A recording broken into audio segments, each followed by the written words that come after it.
Every human life, regardless of culture, language, wealth, or belief, begins with the same quiet wish to be happy. We may not speak it aloud, but it moves beneath nearly every decision we make. We choose careers hoping they will bring satisfaction. We enter relationships believing they will complete us. We seek comfort, recognition, love, security, and pleasure, convinced that somewhere among these pursuits lies a stable state called happiness. From early childhood, we are trained to believe this promise.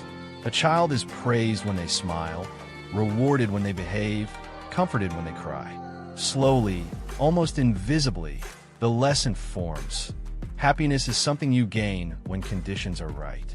When you succeed, when you're loved, when you're safe, when you get what you want. As adults, this belief only becomes more refined, not more truthful. We chase happiness through achievements, possessions, experiences, and identities. We say, I'll be happy when I earn more money, when I find the right partner, when I am respected, when my pain ends. Happiness becomes a destination projected into the future, always just beyond our current reach. Yet something strange happens along the way. Even when we achieve the things we believed would make us happy, the feeling rarely lasts. The joy fades, satisfaction dulls, a new desire replaces the old one, and beneath it all, a subtle unease returns, a feeling that something is still missing. This is not because we failed. It is because the desire itself was misunderstood. The human longing for happiness is not wrong. It is deeply natural, but it is also deeply conditioned. We confuse happiness with pleasure, with comfort, with emotional highs, with the absence of pain. We assume happiness must feel good, must be intense, must be permanent. And because of this assumption, we unknowingly turn happiness into a burden we must constantly maintain. Consider how fragile our happiness often is. A single harsh word can ruin a good day. A minor inconvenience can trigger irritation. The loss of a job, a relationship, or health can collapse our sense of well-being overnight. If happiness were truly our natural state, why would it be so easily destroyed? Most people respond to this fragility by trying harder. They refine their strategies. They pursue better pleasures, stronger relationships, more control. They distract themselves when discomfort arises. They numb pain with entertainment, substances, or constant busyness. The unspoken belief remains: suffering is a mistake, and happiness is the correct state of life. But what if this belief itself is the source of our exhaustion? Long before modern psychology or neuroscience, the Buddha observed something unsettling about the human condition. He noticed that even people who seemed fortunate, wealthy, admired, loved, were still anxious, restless, and afraid of loss. He saw that happiness, as commonly understood, did not free people from suffering. It only delayed it or disguised it. This insight leads to an uncomfortable question, one most people avoid asking. What if the problem is not that we are unhappy, but that we are trying to be happy in the wrong way? The pursuit of happiness often demands resistance to reality. We resist pain. We resist uncertainty. We resist change. We resist the fact that everything we love is impermanent. In doing so, we create a subtle but constant tension inside ourselves. Life becomes something to manage, control, and optimize rather than something to experience fully. We say, I should not feel this way. We think this moment would be better if it were different. We believe, once this problem is solved, I'll finally be okay. And so we live in a state of postponement, rarely at peace with what is actually here. The Buddha did not deny that happiness exists, but he questioned its reliability. He saw that happiness based on conditions is unstable by nature.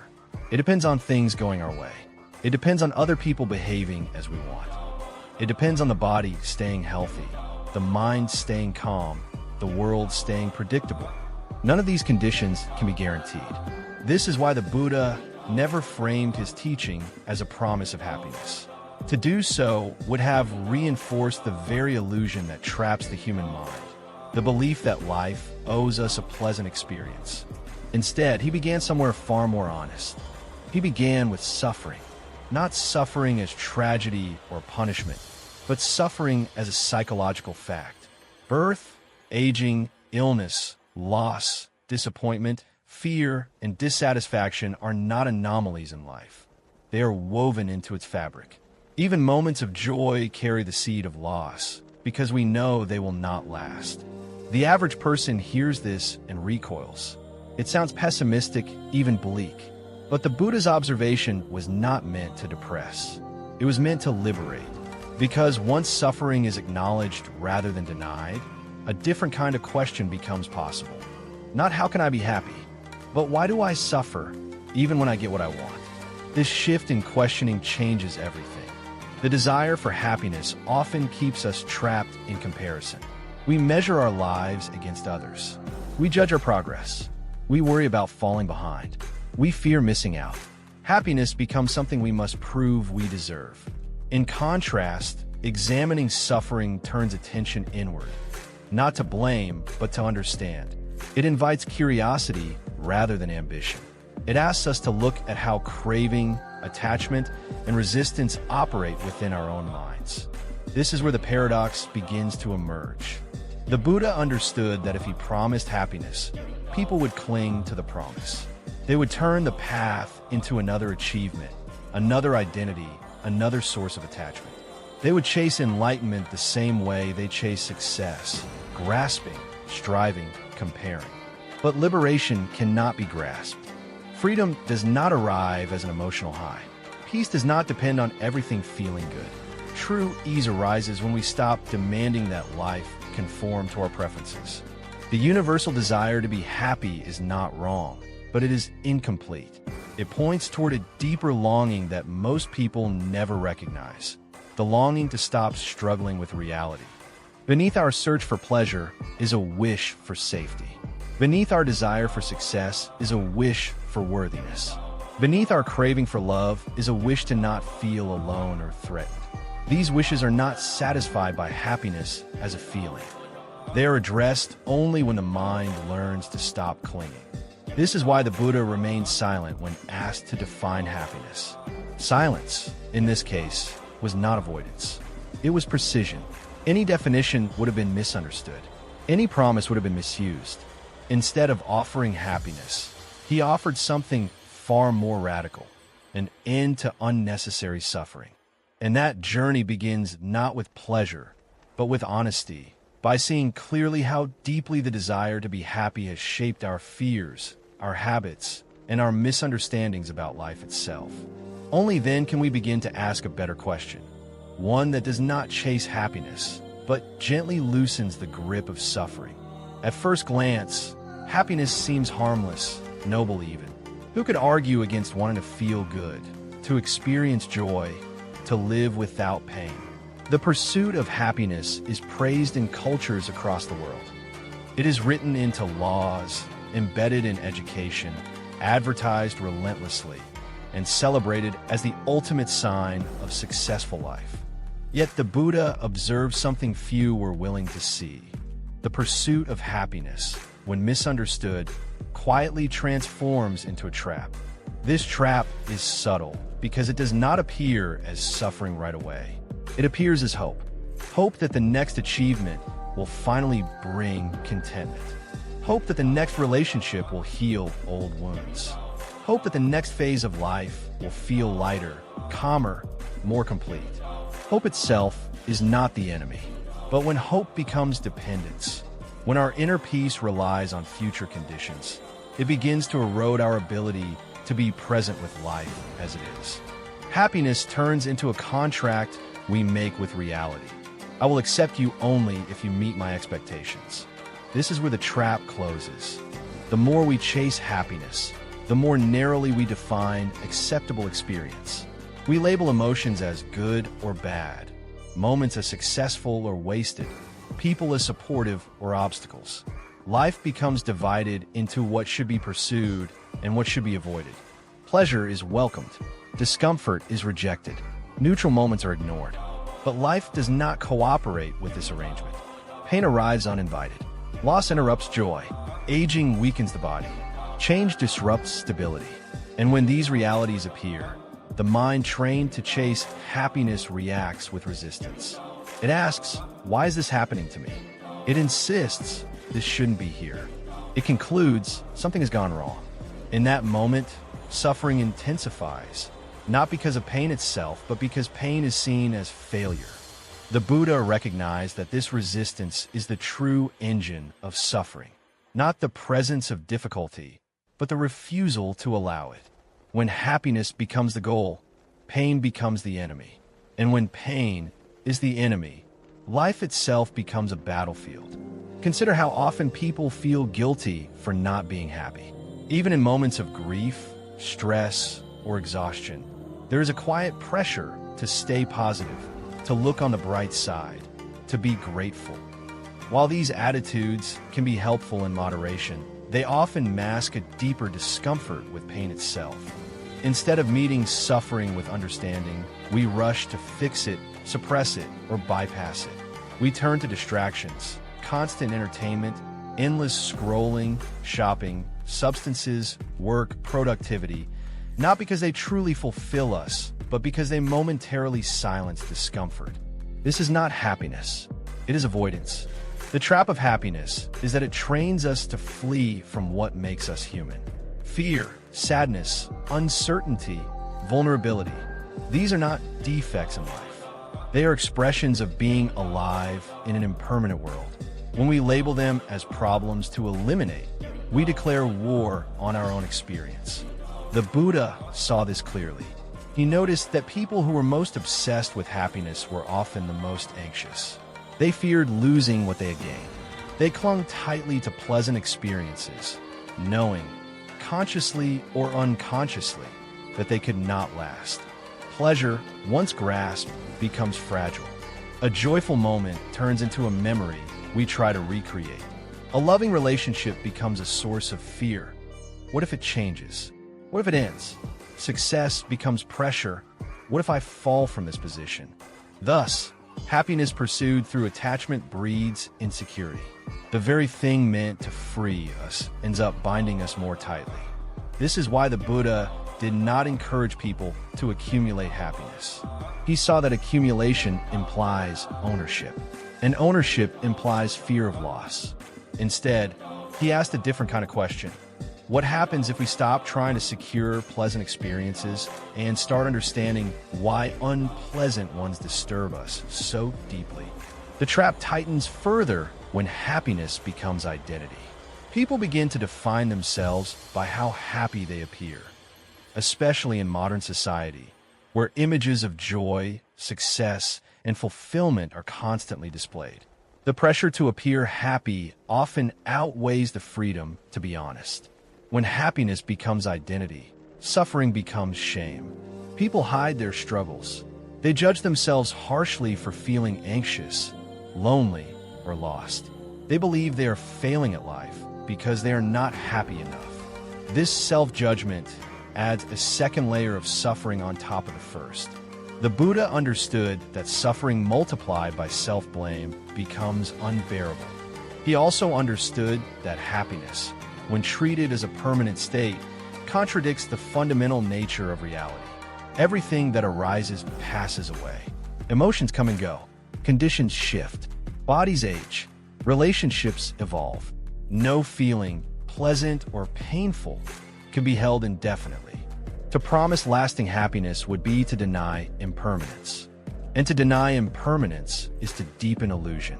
The trap of happiness is not that happiness exists, but that we expect it to stay. We cling to it, fearing its disappearance. We resist anything that threatens it. In doing so, we create a constant background anxiety, a vigilance that never fully rests. This vigilance is exhausting. The Buddha noticed that when people stopped chasing happiness, something unexpected happened. They became more attentive, more present, less reactive. Without the pressure to feel good, they allowed themselves to feel what was real. And paradoxically, this honesty softens suffering. Pain experienced without resistance loses much of its sting. Sadness allowed to move through the body does not harden into despair. Fear observed calmly does not turn into panic. Discomfort met with awareness does not define the self.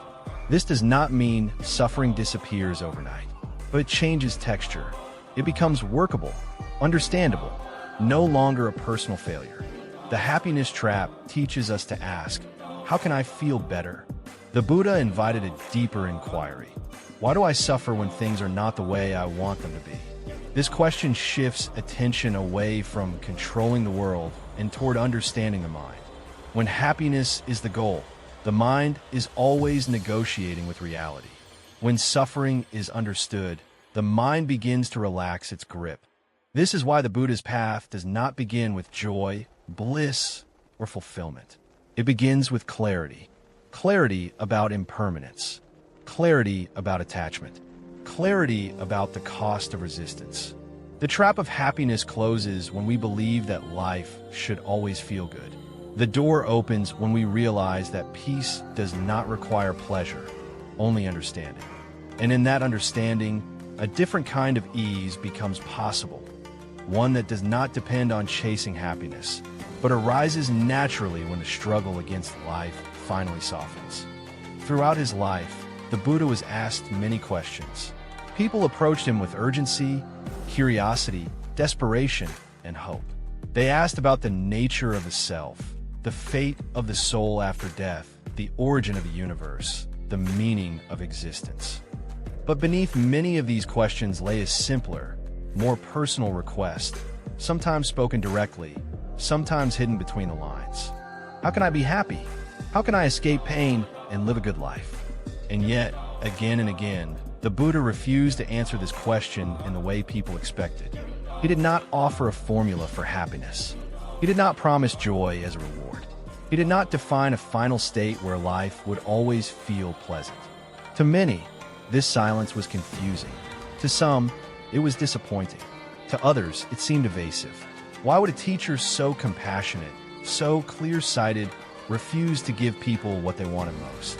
The answer lies not in what the Buddha withheld, but in what he understood about the danger of the question itself. The Buddha recognized that the question, how can I be happy, is rarely innocent. It is often rooted in aversion, the desire to escape discomfort, uncertainty, and pain. It assumes that happiness is a fixed condition, a destination one can reach and then remain in. And most importantly, it assumes that suffering is a mistake that should not exist. To answer such a question directly would be to reinforce a misunderstanding at the heart of human suffering. The Buddha was not indifferent to happiness. He was precise about liberation. When people asked him metaphysical questions about eternity, the self, or cosmic origins, he often remained silent. This silence was not ignorance. It was skillful refusal. He compared such questions to a man wounded by a poisoned arrow who refuses treatment until he knows who shot the arrow, what caste they belong to, and where the arrow was made. By the time those answers arrive, the man is already dead. In the same way, the Buddha saw that obsessing over abstract or goal-oriented questions distract from the immediate reality of suffering and its causes. The question, how can I be happy, points forward away from the present moment. The question, why am I suffering now, turns attention inward toward direct understanding. This distinction changes everything. The Buddha understood that people seeking happiness often want reassurance, not transformation. They want confirmation that life will eventually meet their expectations. They want a promise that pain will end and pleasure will prevail. But any such promise would bind them more tightly to hope and fear. Hope that happiness will arrive, fear that it might not. Both are forms of attachment. The Buddha's refusal was an act of compassion. He knew that if he offered happiness as a goal, people would chase it with the same grasping that caused their suffering in the first place. They would turn spiritual practice into another form of ambition, measuring progress, comparing themselves to others, striving to feel better instead of seeing more clearly. Happiness, once promised, becomes something to possess, and anything possessed can be lost. The Buddha did not want to replace worldly attachments with spiritual ones. He did not want people to trade wealth for enlightenment, pleasure for peace, desire for purity, all while keeping the same underlying habit of grasping. So instead, he redirected the question. Rather than asking, "How can I be happy?" he invited people to examine the Four Noble Truths. He began with a statement that felt almost shocking in its honesty. There is suffering. Not there might be suffering, or some people suffer, but suffering as an undeniable feature of conditioned existence. This was not pessimism. It was clarity. By starting here, the Buddha dismantled the fantasy that life owes us happiness. He removed the assumption that something has gone wrong when pain appears. And in doing so, he relieved people of the exhausting task of constantly trying to fix their experience. The refusal to promise happiness was also a refusal to lie. The Buddha saw impermanence everywhere. He saw that every pleasure fades, every body ages, every relationship changes. To promise lasting happiness in such a world would be dishonest. It would set people up for disappointment and self-blame when reality inevitably failed to comply. Instead of offering comfort through illusion, the Buddha offered freedom through truth. This truth required courage. It required people to sit with discomfort rather than escape it, to observe craving rather than obey it, to notice how the mind creates suffering by clinging to what is pleasant and resisting what is not. Most people do not want this kind of teaching. They want relief, not insight. They want solutions, not questions. They want certainty, not uncertainty. The Buddha understood this too. That is why he did not argue, persuade, or impose. He taught only to those who were ready to look. He offered a path, not a guarantee. He respected the intelligence of suffering beings enough to trust that, when seen clearly, suffering itself would motivate change. The question he refused to answer directly, "How can I be happy?" was replaced with something far more transformative. What am I clinging to? What am I resisting? What happens when I stop? These questions do not promise pleasure. They promise understanding. And understanding does something happiness never can. It removes the conditions that make suffering necessary. The Buddha's silence also protected people from turning happiness into a moral obligation. If happiness were promised, those who still suffered would feel defective. They would believe they were practicing incorrectly, failing spiritually, or unworthy of peace. The Buddha saw how easily spiritual teachings could become weapons of self-judgment. By refusing to define happiness, he left space for each person to encounter their own experience without comparison. The peace that arises from this path is quiet. It does not announce itself. It does not demand recognition.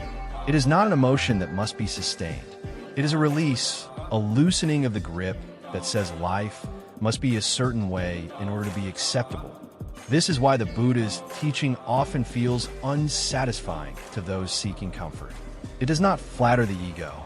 It does not promise reward. It does not guarantee a pleasant outcome. What it offers instead is something far rarer: honesty without cruelty, compassion without illusion, and freedom without conditions.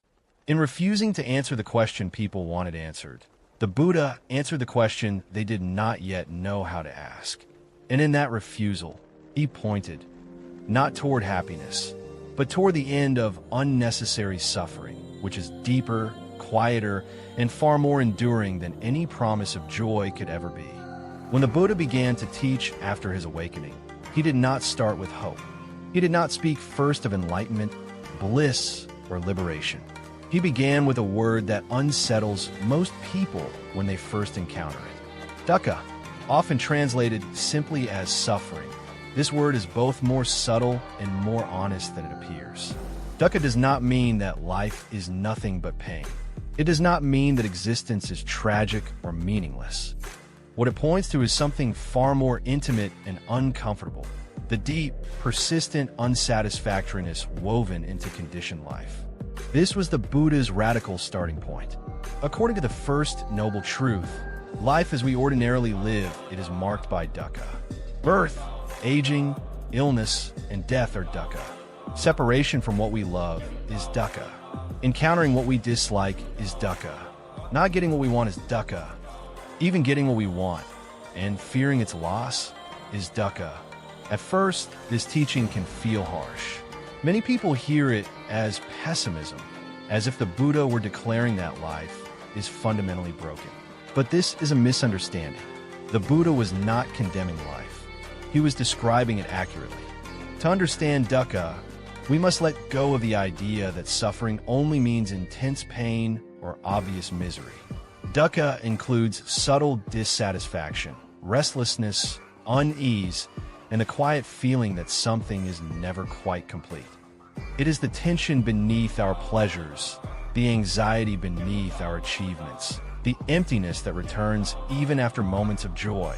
Consider how rarely the human mind is fully at rest. Even in comfort, it plans. Even in success, it worries. Even in love, it fears loss. This background hum of discontent is so familiar that we mistake it for normality. The Buddha did not invent this insight. He simply had the courage to look at it directly. What makes dukkha so difficult to accept is that it contradicts our expectations. We are taught, explicitly and implicitly, that life should satisfy us. That if we make the right choices, work hard enough, love correctly, and think positively, we can build a stable happiness. When this does not happen, we assume something has gone wrong. The Buddha turned this assumption upside down. He did not say, life should not contain suffering. He said, suffering arises because we misunderstand life. This distinction is crucial. Dukkha does not arise because life is cruel. It arises because we cling to what cannot be held. We expect permanence from what is impermanent. We demand security from what is constantly changing. We seek identity in experiences that are fleeting. In other words, dukkha is not a punishment. It is a teacher. The Buddha observed 3 forms of dukkha. The first is obvious suffering, physical pain, illness, grief, loss. No one denies this form. The second is the suffering of change, the discomfort that arises when pleasant experiences inevitably fade. Joy turns into nostalgia.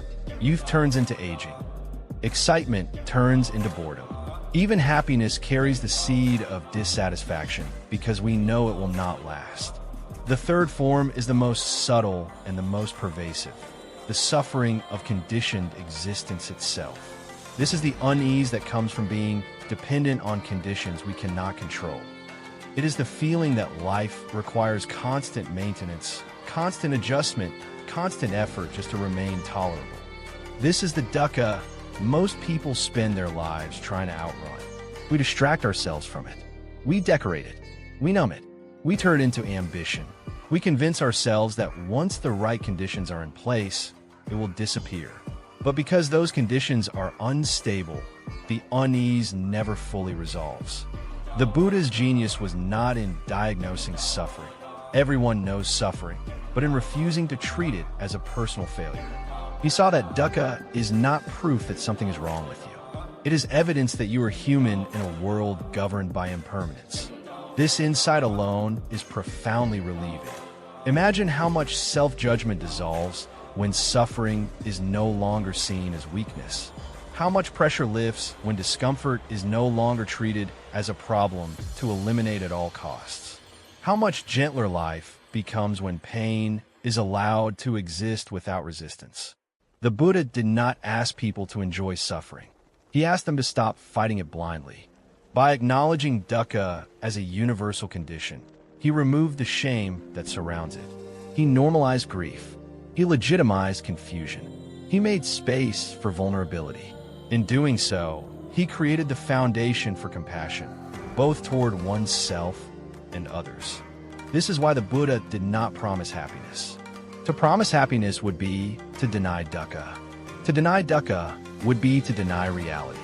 And to deny reality would be to prolong suffering.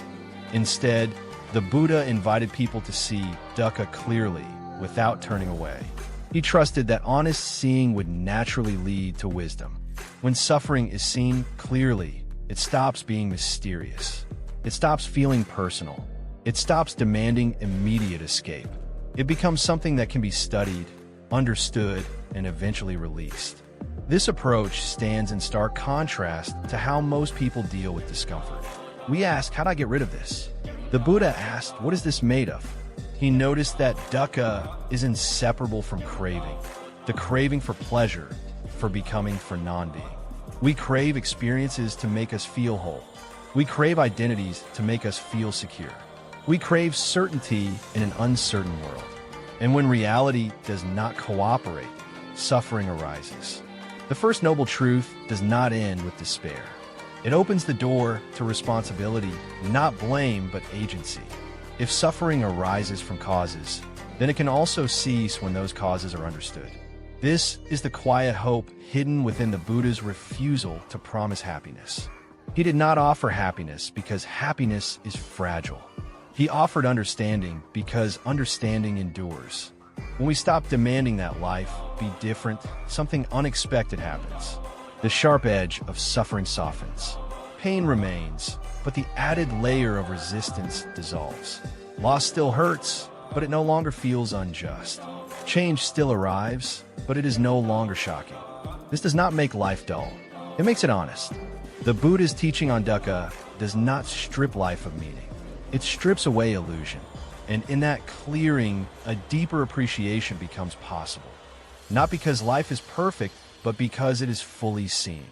To begin the path with dukkha is an act of respect for truth. It says, we will not build peace on denial. It says, we will not chase happiness while ignoring the conditions that undermine it. This is why the first noble truth is not a sentence. It is an invitation. An invitation to stop running. An invitation to stop pretending. An invitation to meet life as it is, not as we wish it to be. And from that meeting, a freedom emerges. Not the freedom of constant happiness, but the freedom of no longer being at war with existence itself. This is the foundation upon which the entire path rests. If the Buddha had promised happiness, people would have followed him in even greater numbers. They would have listened more eagerly, practiced more enthusiastically, and repeated his words with devotion. A promise of happiness is irresistible to the human heart. It speaks directly to our deepest longing, to feel safe, fulfilled, and at ease in the world. And that is precisely why the Buddha refused to make such a promise. He understood that promising happiness would not only be misleading, it would be dishonest. To promise happiness is to promise permanence. It suggests a state that can be achieved and then secured, a condition that, once reached, will remain intact. But the Buddha saw with unflinching clarity that nothing in conditioned existence remains stable. Everything that arises passes away. Every feeling changes. Every circumstance shifts. Even the most refined states of joy dissolve. To promise lasting happiness in such a world would be to deny impermanence. And to deny impermanence is not kindness. It is cruelty disguised as comfort. The Buddha did not teach to console people with pleasant illusions. He taught to free them from suffering rooted in misunderstanding. He knew that false hope, no matter how comforting at first, ultimately deepens disappointment. When people believe happiness is guaranteed, they blame themselves when it fails to appear. They assume they're doing something wrong, lacking discipline, faith, or worthiness. A promise of happiness creates expectation. Expectation creates attachment. Attachment creates fear. Fear creates suffering. This is the chain the Buddha refused to strengthen. He saw that happiness, as most people define it, is conditional. It depends on health, relationships, success, recognition, peace of mind, and favorable circumstances. Even when these conditions align, happiness remains vulnerable. It must be protected, maintained, defended. The mind becomes vigilant, constantly scanning for threats to its well-being. This vigilance is exhausting. The Buddha understood that a happiness dependent on conditions is not freedom. It is anxiety in disguise. If happiness were promised as the goal of practice, people would cling to pleasant states during meditation, fearing their loss. They would measure progress by how good they feel, not by how clearly they see. They would turn inner peace into a possession and enlightenment into an achievement. In other words, they would suffer spiritually in the same way they suffered worldly, through grasping. The Buddha had seen this pattern before. As a prince, he had experienced pleasure, comfort, and security beyond what most people could imagine.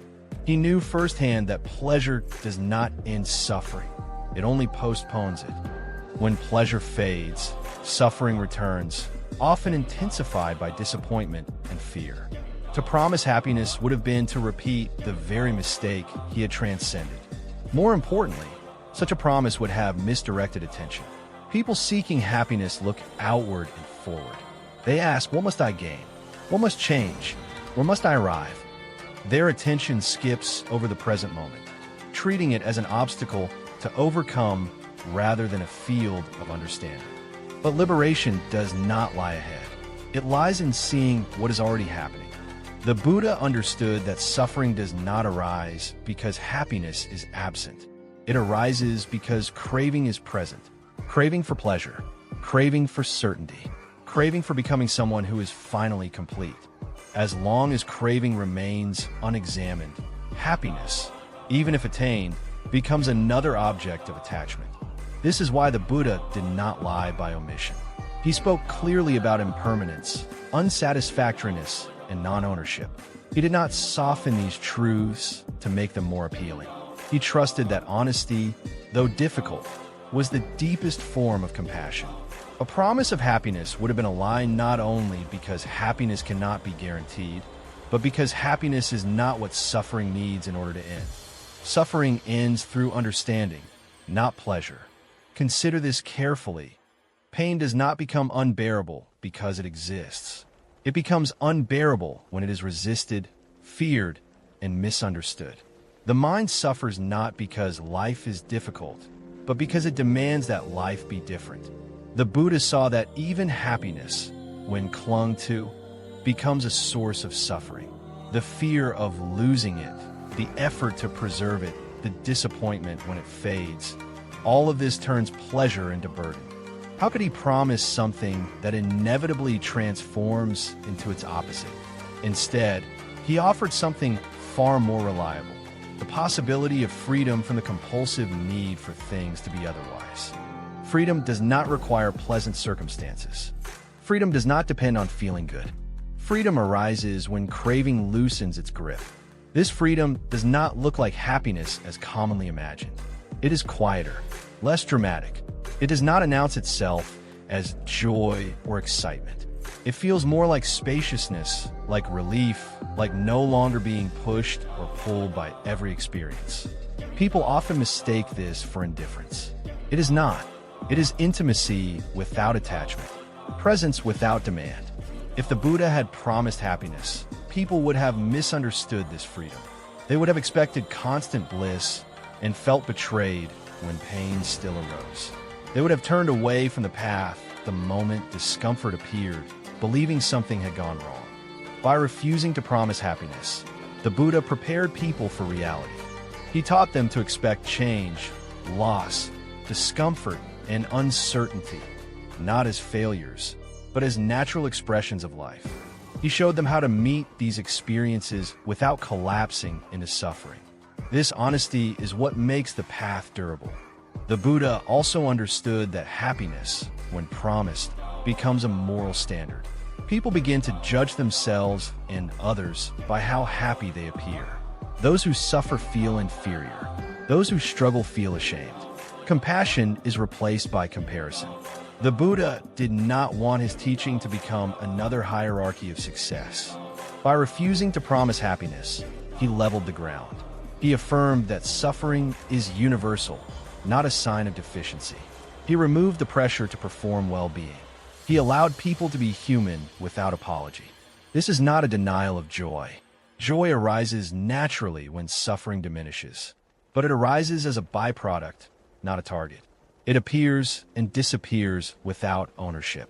It does not demand protection. The Buddha trusted that if people stopped chasing happiness, they would discover something more stable. Not pleasure, not excitement, but peace rooted in understanding.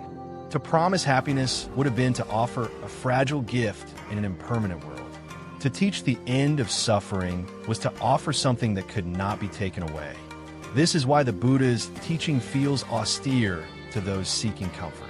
It does not reassure the ego. It does not guarantee a pleasant outcome.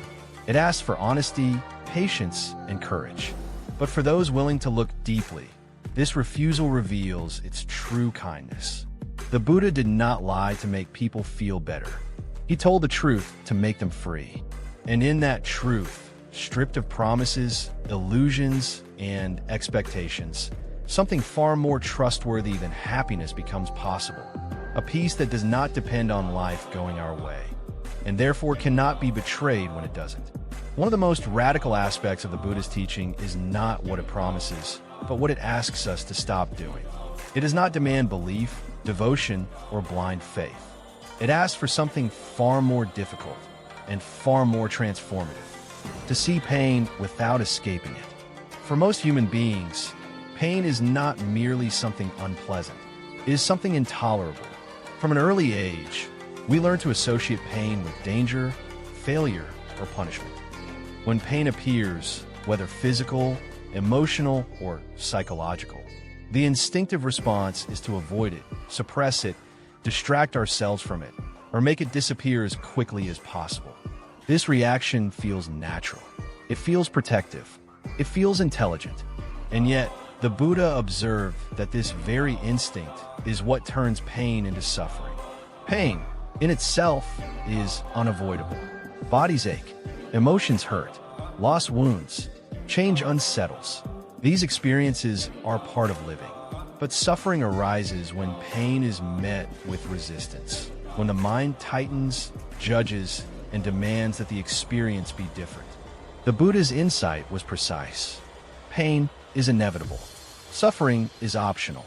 This does not mean suffering is a choice in the casual sense. No one chooses to suffer deliberately. But suffering is conditioned. It arises due to causes. And one of the most powerful causes is the refusal to experience pain directly. To see pain without escaping it requires courage. Not the loud, heroic kind, but a quiet, inward courage. The willingness to stay present when everything inside wants to run. When pain arises, the mind immediately tells stories. This shouldn't be happening. I can't handle this. This means something is wrong with me. This will never end. These thoughts feel convincing, but they are not the pain itself. They are reactions to pain, and they amplify it. The Buddha taught that when pain is observed clearly, without commentary, without resistance, it changes. Not necessarily in intensity, but in nature. It becomes a sensation, an experience, something arising and passing away. It no longer defines the self. This is deeply counterintuitive. Most people believe that paying attention to pain will make it worse. In reality, it is avoidance that allows pain to harden into suffering. Consider emotional pain. When sadness appears, we often label it as weakness. When fear arises, we judge ourselves as inadequate. When anger surfaces, we feel shame or guilt. These secondary reactions compound the original pain, layering suffering upon suffering. The Buddha invited people to notice this layering. He taught that pain has a raw quality, a physical sensation, a tightening in the chest, a heaviness in the body, a heat in the mind. Suffering begins when we add interpretation.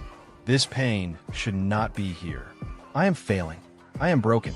Seeing pain without escaping, it means staying with the raw experience while letting the story fall away. This does not mean passivity. It does not mean resignation. It means intimacy with reality. When pain is fully allowed, something surprising happens. It moves. It shifts. It breathes. It does not remain frozen. Resistance is what keeps pain stuck, replaying itself endlessly through memory and anticipation. The Buddha saw that most human beings are not afraid of pain itself. They are afraid of pain lasting forever. They are afraid of being overwhelmed, consumed, or defined by it. And so they flee from it, seeking comfort, distraction, or numbness. But escape does not end pain. It postpones it. What is avoided today returns tomorrow, often stronger. What is suppressed resurfaces in the body, in behavior, in relationships. The Buddha understood that unexamined pain does not disappear, it multiplies. This is why he emphasized mindfulness, not as a technique to relax or feel better, but as a way to see clearly. Mindfulness is not about calming the mind. It is about knowing the mind. To sit with pain mindfully is to observe its impermanence. Sensations arise. Sensations fade. Emotions swell. Emotions dissolve. Thoughts appear. Thoughts vanish. Nothing stays fixed.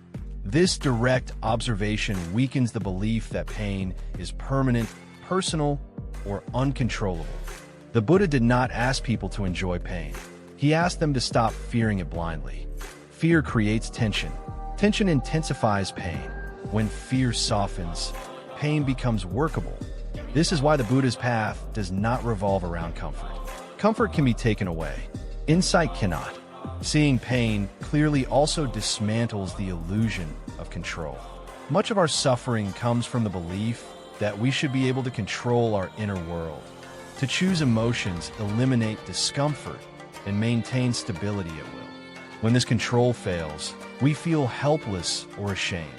The Buddha exposed this belief gently but firmly. He showed that thoughts, emotions, and sensations arise due to conditions, not because we command them to.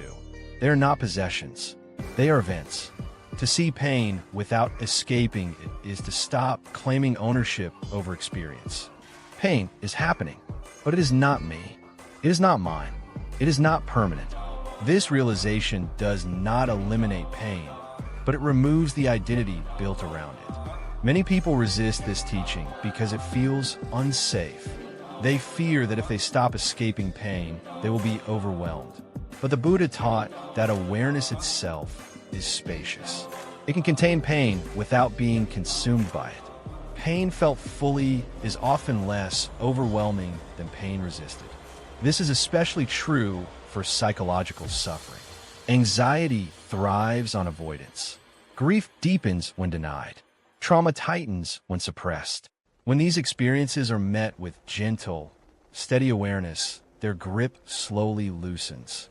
The Buddha's approach was revolutionary because it trusted the human capacity to bear reality. He did not see people as fragile beings who needed constant protection from discomfort. He saw them as capable of awakening through honest contact with experience. This trust is radical compassion. By teaching people to face pain directly, the Buddha returned dignity to suffering. Pain was no longer something shameful or defective. It became a doorway to insight. This is why he did not teach happiness as an escape from pain. That would have reinforced avoidance. Instead, he taught liberation through understanding. When pain is seen clearly, it no longer needs to be fought. When it is no longer fought, it no longer rules the mind. When it no longer rules the mind, suffering begins to dissolve. This dissolution is not dramatic. It does not announce itself as bliss. It feels more like relief, the relief of no longer running, no longer resisting, no longer pretending.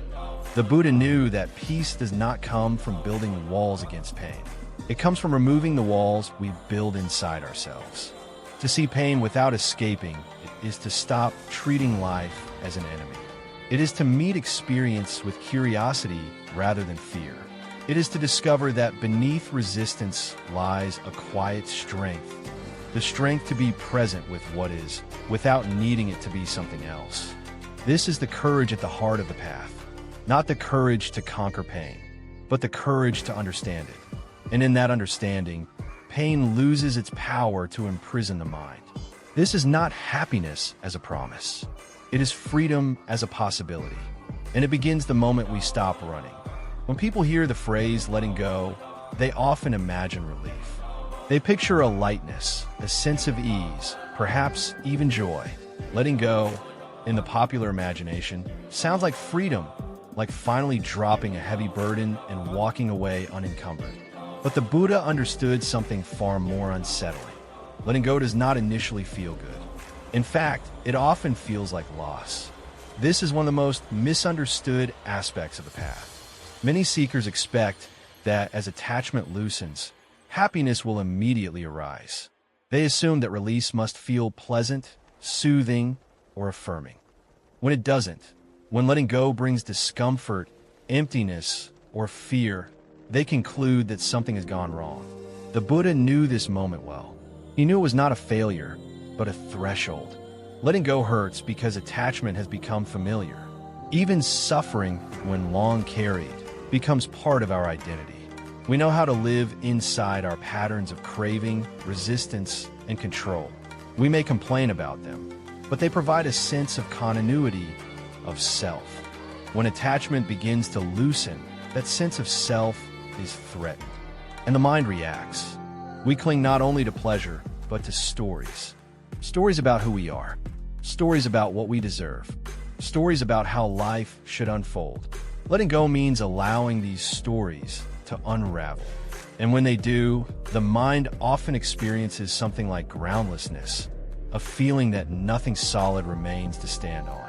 This is not happiness. It is uncertainty. The Buddha did not romanticize this stage.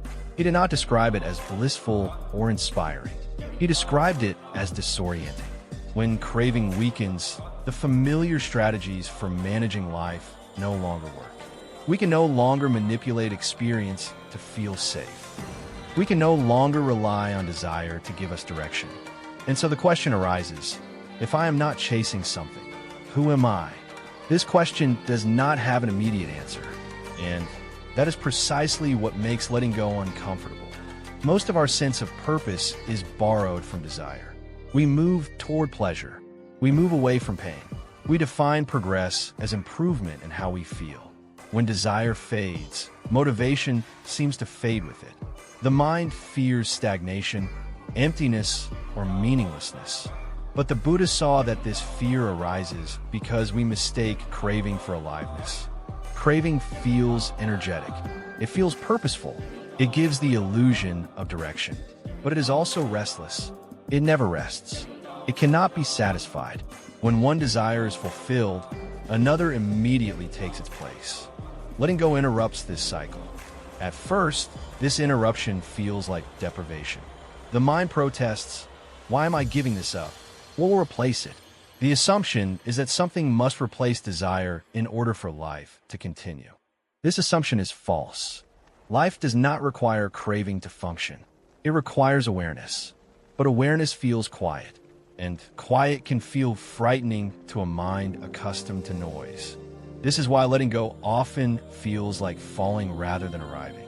The structures that once organized our experience, goals, identities, emotional rewards, begin to dissolve. Without them, the mind feels exposed. The Buddha understood that many people turn back at this point. They return to old habits, old attachments, old forms of seeking, not because they are satisfying, but because they are familiar. Familiar suffering feels safer than unfamiliar freedom. This is why the Buddha never described the path as easy. Letting go does not feel like gaining something. It feels like losing something, even when what is lost was never truly owned. When attachment loosens, pleasure no longer carries the same weight. Pain no longer carries the same threat. But before this balance stabilizes, there is a period of neutrality that many people misinterpret as emptiness or numbness. They say, I don't feel the highs anymore. They worry, have I lost my passion? They wonder, is this all there is? The Buddha saw this stage not as a problem, but as a recalibration. For a long time, the nervous system has been trained to seek stimulation. Emotional highs feel meaningful because they contrast with dissatisfaction. When craving diminishes, the dramatic swings soften. Life feels flatter, not because it is less alive, but because the extremes are no longer being amplified. This can feel disappointing. The mind expects reward. It expects confirmation. It expects something that feels better than before. When that doesn't happen, it questions the value of the path. But the Buddha knew that letting go is not about feeling good. It is about seeing clearly. Clarity does not always feel pleasant. Sometimes it feels bare. Imagine stepping out of a noisy room into silence. At first, the silence feels uncomfortable, even oppressive. The ears strain for sound. The body feels restless, but slowly the system adjusts. Subtle sounds emerge. Space becomes perceptible. What once felt empty begins to feel vast. Letting go is like this. At first, the absence of craving feels like absence itself. Only later does it reveal itself as space. The Buddha taught that suffering is fueled not by pain, but by clinging. When clinging weakens, suffering diminishes, but the relief is quiet. It does not announce itself as joy. It does not produce fireworks. It feels more like nothing being wrong.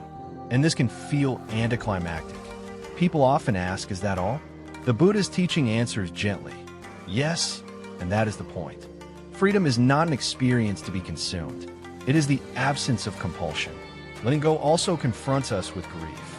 We grieve not only lost pleasures, but lost futures. The futures we imagined would make us whole. We grieve identities we worked hard to maintain. We grieve the idea that happiness was just one more achievement away.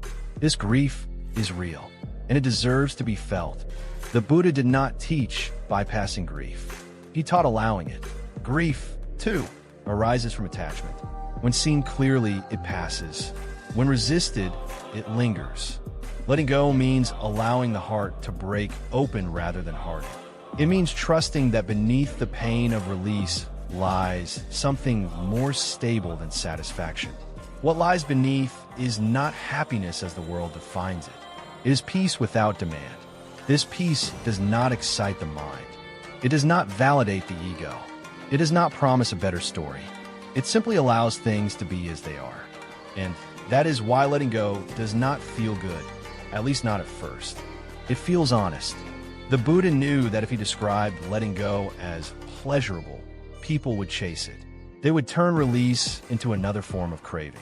They would seek the feeling of letting go rather than the truth of it. So he spoke carefully. He spoke of cessation, not joy, of freedom, not happiness, of peace, not pleasure. Letting go is not the beginning of happiness. It is the end of negotiation. It is the moment the mind stops asking life to be different in order to be acceptable.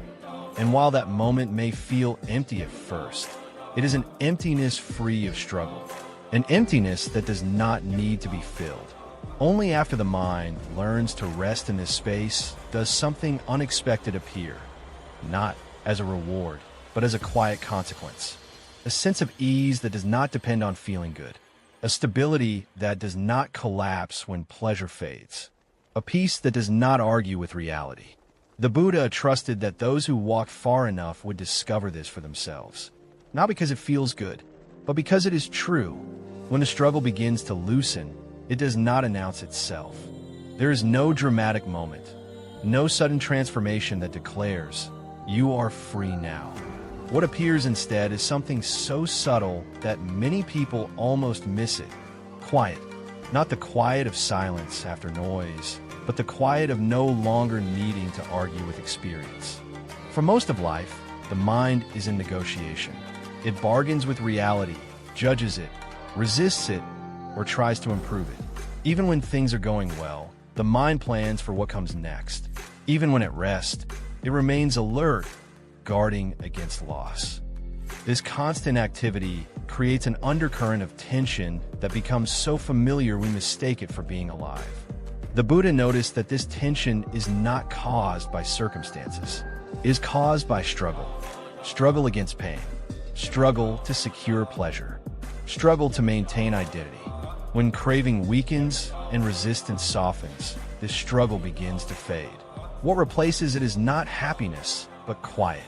At first, this quiet can feel strange. The mind, accustomed to movement, looks for something to do. It asks, what now? It reaches for stimulation, meaning, reassurance. But slowly, as nothing demands attention, the mind begins to rest. This resting is not sleep. It is clarity without effort. The Buddha described this as peace. Not a peace dependent on conditions, but a peace born of non-contention. Nothing needs to be added. Nothing needs to be removed. Experience is allowed to unfold without interference. This is not indifference. It is intimacy without grasping. In this quiet, pain may still arise, but it no longer creates panic. Pleasure may still appear, but it no longer creates addiction. Thoughts continue. Emotions continue. Life continues. What has ended is the sense that something is wrong. This is why the Buddha said peace is not found by arranging the world, but by understanding the mind. The quiet that replaces struggle is often mistaken for emptiness. People say, "I feel less excited about things," or "life feels simpler but also flatter." They compare this state to previous emotional highs and conclude that something is missing. But what is missing is agitation. For a long time, the mind confused agitation with aliveness. Strong emotions felt meaningful because they broke through numbness created by constant dissatisfaction. When struggle ends, the nervous system no longer swings between extremes. It settles. This settling feels unfamiliar. The Buddha understood that many people turn back at this point, seeking stimulation to reassure themselves that they are still alive. They return to craving not because it satisfies them, but because it feels familiar. The quiet requires trust. Trust that life does not need constant commentary. Trust that awareness is enough. Trust that peace does not need to be exciting. As the quiet deepens, something else becomes clear. The struggle was never protecting us. It was exhausting us. The constant effort to manage experience, to improve, to avoid, to secure, created the very tension we believed we were trying to escape. When that effort relaxes, the body softens. The breath deepens. The mind becomes spacious. This is not something we do. It is something that happens when doing stops. The Buddha did not instruct people to manufacture peace. He taught them to remove the causes of agitation. Agitation arises from wanting. Wanting arises from misunderstanding. Understanding dissolves wanting. In this quiet, attention becomes more refined. Without the noise of desire, subtle sensations emerge. The warmth of sunlight, the rhythm of breath, the simple presence of being alive. These experiences were always there, but they were drowned out by mental chatter. This is why the Buddha emphasized mindfulness, not as a technique to achieve calm, but as a way to notice what remains when the struggle ends. Mindfulness in this context is effortless. It is not concentration. It is openness. Experience is received, not controlled. In this openness, compassion naturally arises. When one is no longer fighting oneself, it becomes easier to see the struggles of others. Judgment softens. Patience deepens. There is less urgency to fix or change people. This compassion is not a moral achievement. It is a byproduct of peace. The quiet also reveals how much suffering was unnecessary. Looking back, it becomes clear that many battles were fought against illusions, against imagined futures, against memories, against expectations that reality never promised to fulfill. This recognition is not bitter. It is gentle.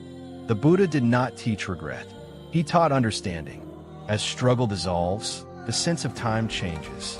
The mind is no longer rushing toward a better moment or fleeing from a worse one. The present moment is sufficient, not because it is perfect, but because it is complete. This completeness does not feel triumphant. It feels ordinary, and that ordinariness is precisely what makes it stable. Happiness as an emotion rises and falls. Quiet as understanding remains. The Buddha knew that if he described this quiet as bliss, people would chase it. They would try to recreate it, preserve it, own it. In doing so, they would reintroduce struggle. So he spoke of cessation, the cessation of craving, the cessation of resistance, the cessation of the belief that peace must be earned.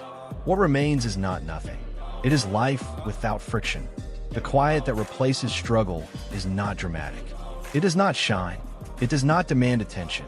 It simply allows experience to be as it is, without conflict. This is why many people overlook it. They expect awakening to feel extraordinary. The Buddha understood that true freedom feels natural. When struggle ends, the mind does not celebrate. It rests. In that resting, there is no need to label the experience as happiness or unhappiness. There is just this uncomplicated, unforced present. And in that presence, the long search finally stops. Not because something was found, but because the need to search dissolved. This is the quiet the Buddha trusted, not as a reward, not as a promise, but as the natural consequence of understanding. And once this quiet is known, the noise of struggle can never quite convince the mind again that it is necessary.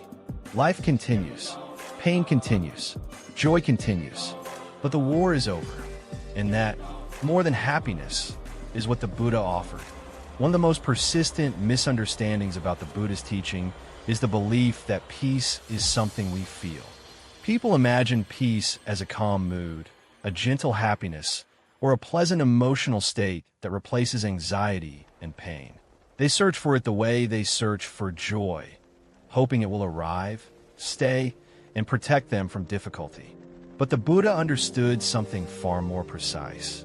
Peace is not an emotion, and because it is not an emotion, it cannot be produced, maintained, or lost in the way emotions are. This distinction is subtle, yet essential. Emotions arise and pass. Happiness comes and goes. Sadness appears and dissolves. Fear flares up and recedes. Even the most refined emotional states are impermanent. They depend on conditions, physical health, mental clarity, external circumstances, memories, expectations.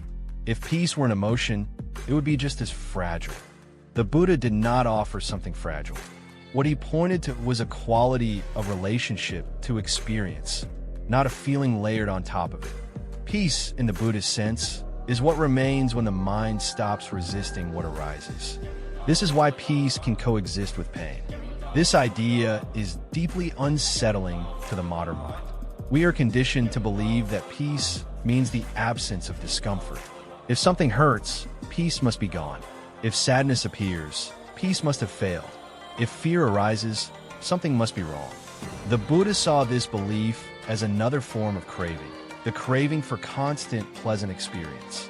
He noticed that people suffer not because emotions arise, but because they believe certain emotions should not arise. They fight sadness. They suppress fear. They judge anger. They cling to happiness. This constant sorting of experience into acceptable and unacceptable creates inner conflict. Peace ends that conflict, not by eliminating emotion, but by removing opposition. When the mind no longer argues with experience, emotions are free to move. They arise, express themselves, and pass without becoming identities. They no longer need to be defended or destroyed. This is why peace does not feel like happiness. Happiness has a tone. Peace has space. Happiness is an experience. Peace is the absence of struggle with experience. The Buddha understood that if he described peace as a feeling, people would chase it. They would measure themselves by how peaceful they felt.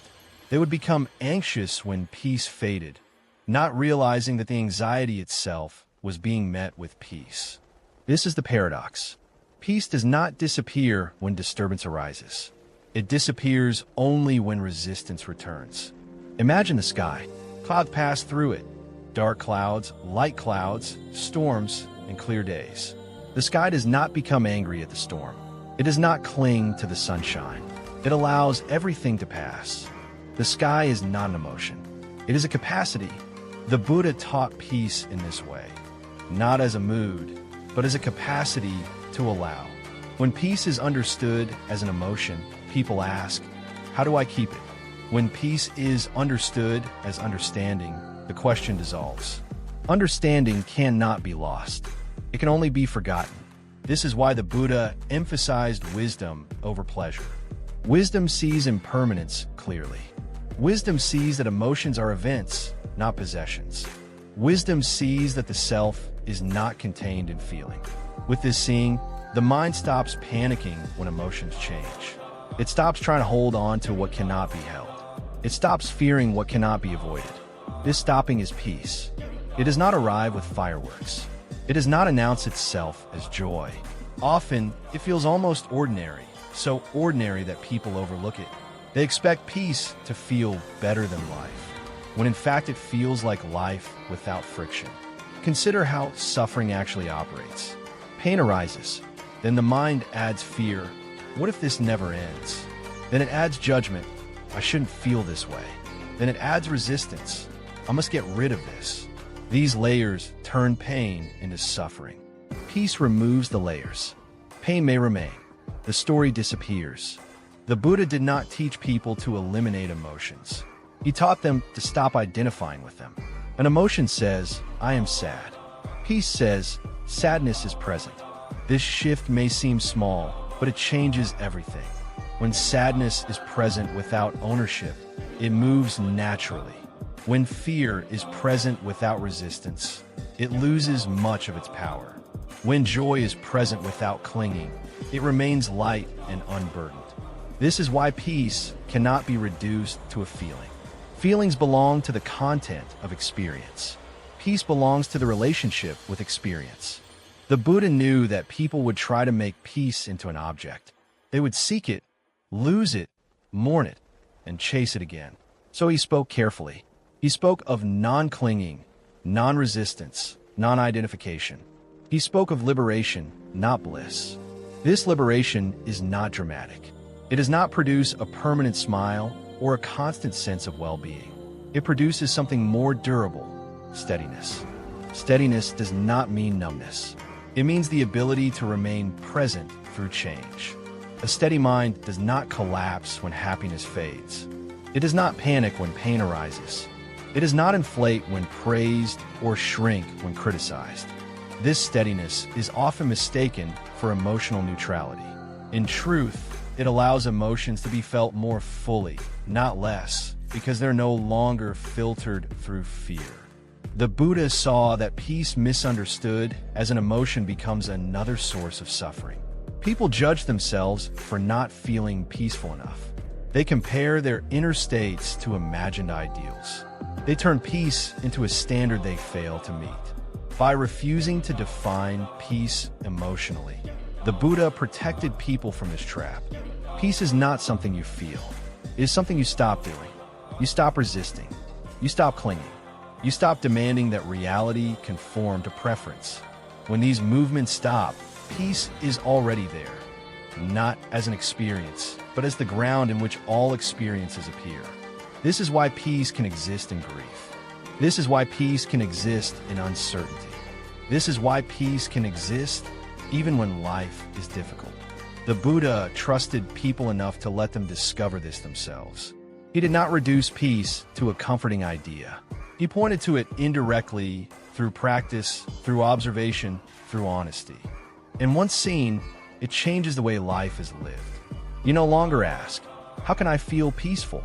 You ask, "Where am I resisting what is already here?" In that question, peace begins, not as an emotion to chase, but as a clarity that quietly dissolves suffering at its root. This is why the Buddha never promised happiness.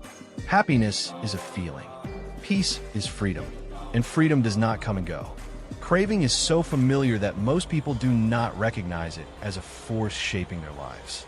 It hides behind ambition, desire, hope, improvement, even spirituality. It whispers quietly, just a little more. More pleasure, more certainty, more meaning, more control. The Buddha saw craving not as a moral flaw, but as a mechanical process of the mind. It arises automatically, conditioned by habit and misunderstanding. And because it is automatic, it feels personal. We say, "I want, I need, I must." We build entire identities around these movements. Yet the Buddha's insight was simple and unsettling. When craving ends, nothing essential is lost. This insight directly contradicts how most people imagine desire. We assume craving gives life direction, energy, and purpose. Without it, we fear becoming passive, empty, or indifferent. We worry that life would lose its color. The Buddha saw the opposite. Craving does not give life energy, it drains it. It does not give direction, it creates restlessness. It does not give meaning, it postpones peace. To understand the absence of craving, we must first see how deeply craving distorts perception. Craving narrows attention. It pulls awareness toward what is desired and pushes it away from what is present. It fragments experience into before and after, not yet and finally. Life becomes a means to an end rather than an end in itself. This fragmentation is subtle but relentless. Even pleasant moments are rarely fully enjoyed.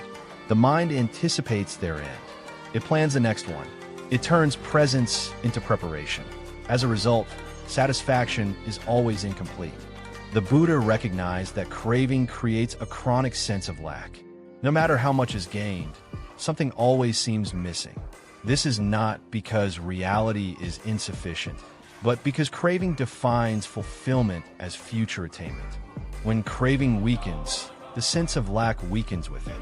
This does not mean desires disappear overnight. The absence of craving is not suppression. It is not force. It is the natural result of understanding. When a child touches fire and feels pain, they do not need discipline to stop touching it. Understanding does the work. In the same way, when the mind sees clearly that craving perpetuates dissatisfaction, it loosens its grip. The Buddha emphasized this repeatedly. Freedom is not achieved by fighting desire, but by seeing through it. When craving fades, the mind experiences something unfamiliar, a lack of urgency. This can feel unsettling at first. Without the constant push towards something else, the mind does not know where to go. But what actually happens is that the mind stops running. This stopping reveals something important. Life does not need to be chased in order to unfold. Breathing continues. Walking continues. Relationships continue. Work continues. What disappears is the compulsive need for experience to justify itself. The absence of craving does not mean the absence of preference. The Buddha did not become indifferent to pain or pleasure. He still responded to hunger, illness, and compassion. But these responses were not driven by grasping. They were appropriate, not compulsive. This distinction is critical. Craving says, I must have this or I cannot be okay. Wisdom says, this is happening, and I will respond without attachment. In the absence of craving, action becomes simpler. Decisions are made without the emotional charge of fear or desperation. There is less inner argument, less self-justification, less anxiety about outcomes. This simplicity feels strange to a culture addicted to intensity. We equate intensity with meaning. Strong desire feels important. Strong emotion feels alive. The Buddha saw that intensity is often a sign of inner conflict, not depth. Depth is quiet. When craving is absent, attention widens. Instead of fixating on a single object of desire, awareness includes the whole field of experience. The present moment is no longer something to escape from, but something to inhabit. This inhabiting does not feel euphoric. It feels sufficient. The Buddha described this sufficiency as contentment. Not contentment as satisfaction with circumstances, but contentment as freedom from the need to improve the moment. This is why the absence of craving cannot be mistaken for happiness. Happiness depends on conditions aligning. Contentment depends on nothing. Many people fear that without craving, motivation will disappear. The Buddha addressed this indirectly through his own life. After awakening, he continued to walk, teach, eat, care for others, and respond to suffering. His actions were not fueled by desire for reward or recognition. They arose from clarity and compassion. Craving seeks fulfillment. Clarity responds to reality. When craving ends, compassion becomes more natural. Without the constant preoccupation with personal gain or loss, attention turns outward. Others are no longer competitors or obstacles. They are fellow beings navigating the same impermanent conditions. This compassion is not sentimental. It is grounded. It does not arise from moral obligation, but from shared understanding. The absence of craving also dismantles fear. Fear depends on attachment. We fear losing what we cling to and failing to obtain what we desire. When craving loosens, fear loses its foundation. This does not mean fear never arises. It means fear no longer governs behavior. The Buddha saw that freedom is not the absence of difficulty, but the absence of compulsion. Compulsion binds us to outcomes. Freedom allows us to meet outcomes without being defined by them. This is why the Buddha described liberation not as acquiring something new, but as letting go of something old. What is let go of is not joy, meaning, or vitality, but the belief that these must be obtained through grasping. When craving ends, life does not become flat. It becomes direct. Eating is just eating. Walking is just walking. Listening is just listening. Nothing needs to be added to these moments for them to be complete. This completeness is easily overlooked because it does not advertise itself. It does not excite the mind. It does not promise a better future. It simply ends the internal argument with reality. The Buddha did not present the absence of craving as a reward. He presented it as a release. Release from the endless cycle of wanting and disappointment. Release from the constant comparison of what is with what should be. Release from the belief that peace lies elsewhere. This release is not dramatic. It is intimate. It is the relief of finally setting down a burden you forgot you were carrying. And when the burden is gone, nothing needs to replace it. Life remains, not as something to conquer, not as something to perfect, but as something to meet, moment by moment, without demand. This is the freedom the Buddha trusted. Not the freedom of having what one wants, but the freedom of no longer needing to want in order to be whole. And that freedom, precisely because it depends on nothing, cannot be taken away. When craving loosens and struggle fades, life does not stop. Bills still arrive. Bodies still age. Relationships still change. Pain still appears, and pleasure still passes. The difference is not in what happens, but in how it is met. This is the quiet revolution the Buddha pointed toward, living without chasing what we want or resisting what we fear. For most people, daily life is shaped by these two movements. We chase pleasure, security, recognition, and certainty. We resist discomfort, loss, criticism, and uncertainty. Even when nothing dramatic is happening, these movements operate beneath the surface, pulling the mind forward or pushing it away from the present. Chasing and resisting feel necessary. They feel like survival strategies. Without them, people fear becoming passive, unprotected, or careless. The Buddha did not deny this fear. He understood it deeply, but he also saw that these strategies, while intended to protect us, quietly exhaust us. Chasing creates restlessness. Resisting creates tension. Together, they create a life lived in opposition to itself. When these movements begin to fall away, something subtle but profound changes. Life becomes less reactive. There is more space between experience and response. That space is not hesitation, it is clarity. In that clarity, action still happens. Choices are still made. Problems are still addressed. But the emotional charge behind action is different. There is less urgency, less desperation, less self-protection woven into every decision. This is what it means to live without chasing or resisting. It does not mean living without goals. It means goals no longer define worth. It does not mean avoiding pleasure. It means pleasure no longer controls behavior. It does not mean welcoming pain. It means pain no longer dictates identity.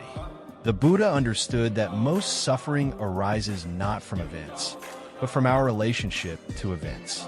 When life goes well, we cling. When life goes poorly, we fight. In both cases, we are entangled. Living without chasing or resisting is disentanglement. This disentanglement reveals something surprising. Life has its own intelligence. When we stop interfering compulsively, responses become more appropriate. The body knows when to rest. The mind knows when to speak or remain silent. Compassion arises naturally when it is not blocked by self-centered fear. Many people assume that without chasing, motivation disappears. They imagine a life of apathy or withdrawal. The Buddha's life itself disproves this assumption. After awakening, he walked thousands of miles, taught tirelessly, cared for communities, and responded to suffering wherever he encountered it. He did not withdraw from life. He met it without grasping. The difference between action driven by craving and action arising from clarity is subtle but decisive. Craving-driven action is tense. It seeks outcome over process. It fears failure and clings to success. When results disappoint, it collapses into frustration or self-blame. Clarity-driven action is steady. It responds to conditions without demanding specific results. Effort is made, but attachment to outcome is loosened. When things do not go as hoped, there is disappointment, but not collapse. This steadiness is not emotional flatness. It is resilience. Living without resisting also transforms how pain is experienced. Pain is no longer interpreted as an enemy or a mistake. It is recognized as part of the human condition. This recognition does not eliminate pain, but it removes the layer of injustice we often add to it. Instead of thinking, "This should not be happening," the mind rests in, "This is happening." That shift alone reduces suffering dramatically. Resisting pain consumes enormous energy. It tightens the body, narrows the mind, and amplifies distress. When resistance softens, the body relaxes even in discomfort. The pain does not disappear, but it is no longer surrounded by panic. Similarly, when chasing pleasure stops, pleasure becomes lighter. It is enjoyed fully when present and released easily when gone. Without fear of loss, pleasure no longer needs to be guarded. Without craving, joy becomes simple rather than addictive. This simplicity is often mistaken for detachment. But detachment, as the Buddha taught it, is not indifference. It is intimacy without possession. To live without chasing or resisting is to be fully present without needing experience to confirm anything about who you are. This way of living changes relationships profoundly. When we stop chasing validation or resisting rejection, interactions become more honest. We listen more. We manipulate less. We give without keeping score. We set boundaries without hostility. Conflicts still arise, but they do not escalate as easily. Without the need to defend an identity, disagreements lose much of their emotional heat. The Buddha saw that many conflicts are not about what is happening, but about what it means. When chasing and resisting stop, meaning becomes less rigid. There is more room for difference, more tolerance for ambiguity. Even the relationship with the self changes. The inner critic loses authority. Emotions are allowed without being judged. Thoughts are observed without being believed automatically. The mind becomes a place of observation rather than a courtroom. Living this way does not make life extraordinary. It makes it workable. The Buddha never promised that such a life would be free of hardship.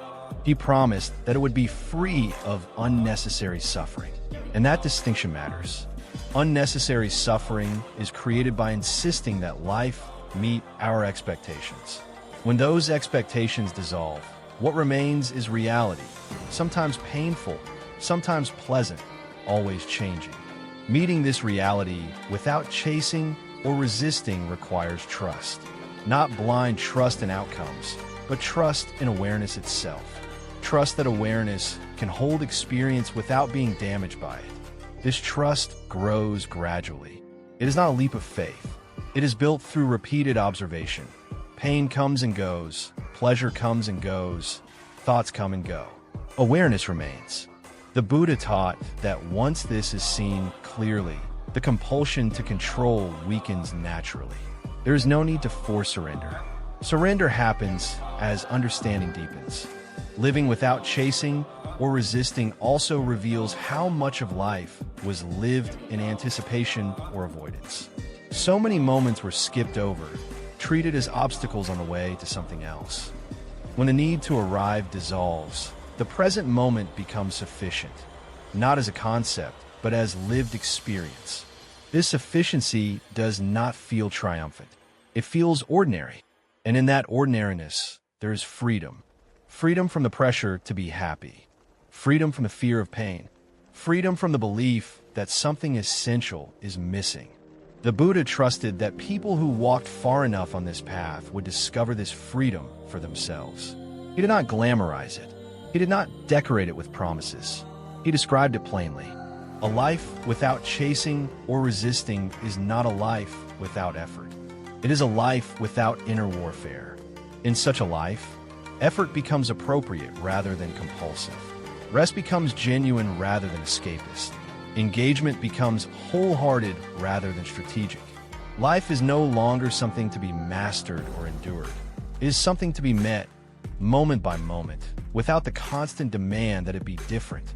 This is not the life of a saint or a mystic. It is the life of someone no longer at odds with experience. And that, quietly and without drama, is what the Buddha offered. Not a better life, but a life no longer burdened by the need to be better. When chasing and resisting end, living becomes simple. Not easy, but honest. And honesty, the Buddha knew, is the foundation of peace that does not fade. Human beings are trained to think in terms of rewards. From childhood, effort is linked to outcome. Study hard and you will succeed. Behave well and you will be praised. Work enough and happiness will follow. Over time, this logic becomes so deeply embedded that we cannot imagine effort without payoff. When people first encounter spiritual teachings, they often bring this same mindset with them. They assume there must be a prize at the end. Enlightenment as a reward, peace as a possession, liberation as a final achievement that proves the journey was worth it. The Buddha understood this instinct perfectly, and he refused to feed it. He did not offer a prize. He offered a path. This distinction is subtle, but it changes everything. A prize implies arrival. A prize implies ownership. A prize implies comparison. Those who have it and those who do not. The Buddha saw that framing liberation as a prize would turn the path into another form of craving. People would chase awakening the way they chase success, measuring progress, competing silently, striving to become someone special. That striving would reproduce the very suffering the path was meant to end. So instead, the Buddha described the Eightfold Path not as a ladder to climb, but as a way of living that gradually untangles suffering at its roots. It was not something to win. It was something to walk. Walking a path is very different from chasing a reward. When you chase a prize, the present moment is always secondary. It is valuable only insofar as it gets you closer to the goal. When you walk a path, each step matters. The journey itself is the practice. The Buddha understood that freedom cannot be postponed to the future.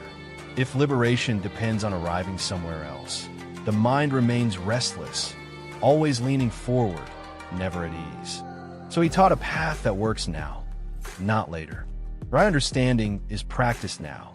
Right action is practice now. Right attention is practice now.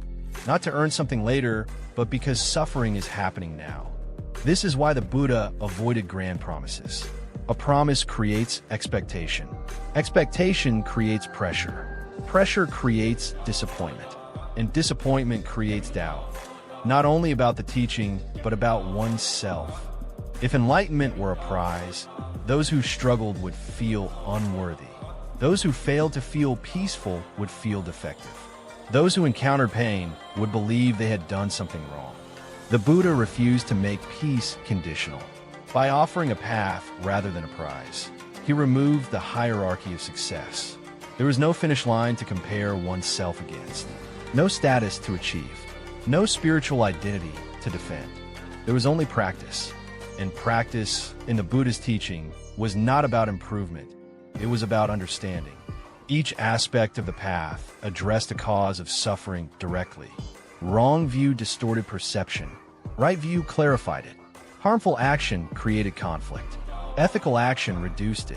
Distracted attention fueled reactivity. Mindful attention revealed it.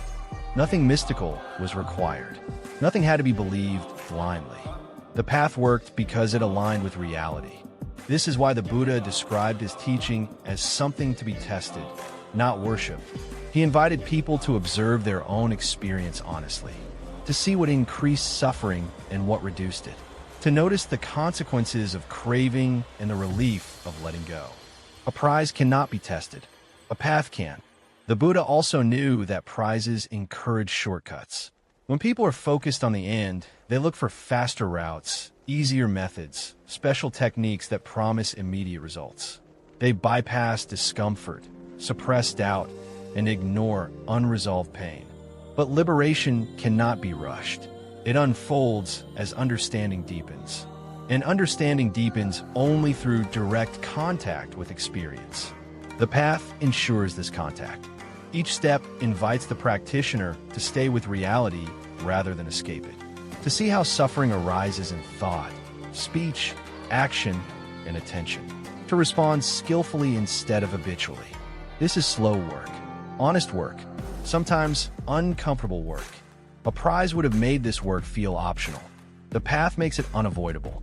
Another reason the Buddha refused to offer a prize is that prizes end. Once achieved, they lose their power. Satisfaction fades.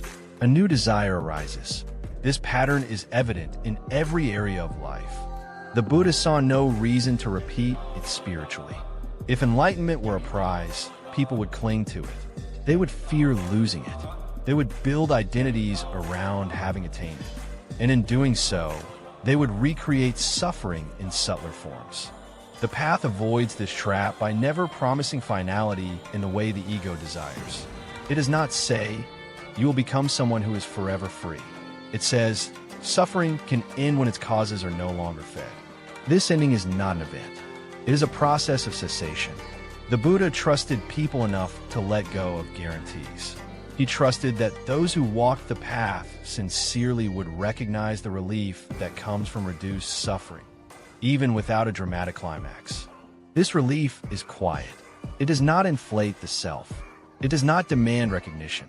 It feels less like achievement and more like normalization, like life finally functioning without constant friction. That is why many people overlook it. They expect fireworks. They receive clarity. They expect ecstasy. They receive steadiness. They expect a prize. They receive a way of being. The Buddha also understood that prizes externalize authority. If liberation is a prize, someone must grant it. Someone must confirm it. Someone must declare who has arrived and who has not. By offering a path instead, the Buddha returned authority to direct experience. No one else could validate freedom. It had to be lived moment by moment. This protected the teaching from becoming dogma. It prevented the formation of rigid hierarchies. It kept the focus where it belonged, on suffering and its cessation, not on status or belief.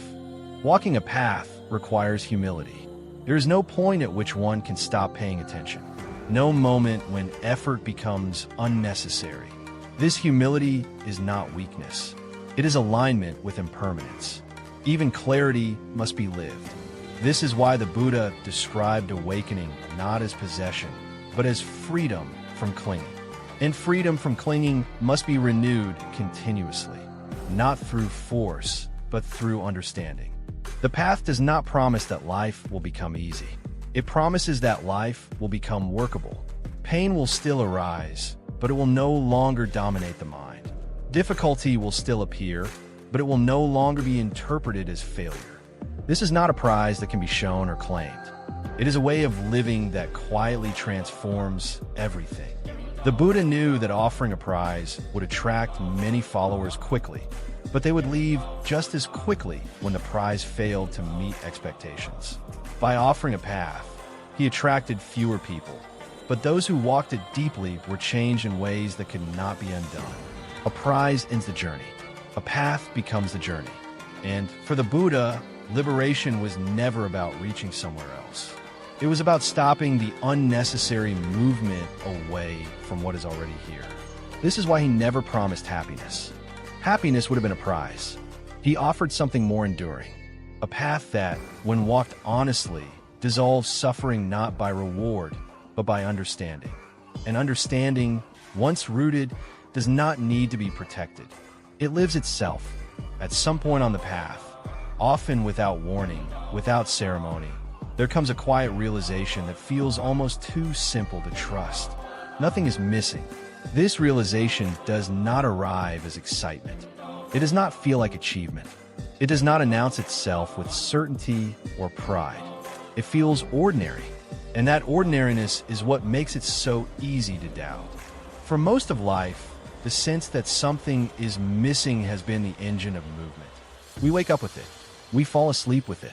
It drives ambition, shapes desire, fuels anxiety, and gives meaning to effort. Even when life is comfortable, the feeling persists in subtle forms. A restlessness, a dissatisfaction, a vague hunger that cannot quite be named. The Buddha understood that this sense of lack is not evidence of an incomplete life. It is evidence of craving. Craving does not only want objects. It wants reassurance. It wants certainty. It wants permanence in a world that cannot provide it. As long as craving operates unnoticed, life feels like a problem to be solved. The mind assumes there must be a missing piece, something to acquire, improve, heal, or transcend. The search becomes endless because the assumption itself is never questioned. When craving fades, the assumption collapses. What remains is this moment, exactly as it is, and surprisingly, it is enough. This is not the kind of enough that feels triumphant or satisfied. It is not the pleasure of getting what you wanted.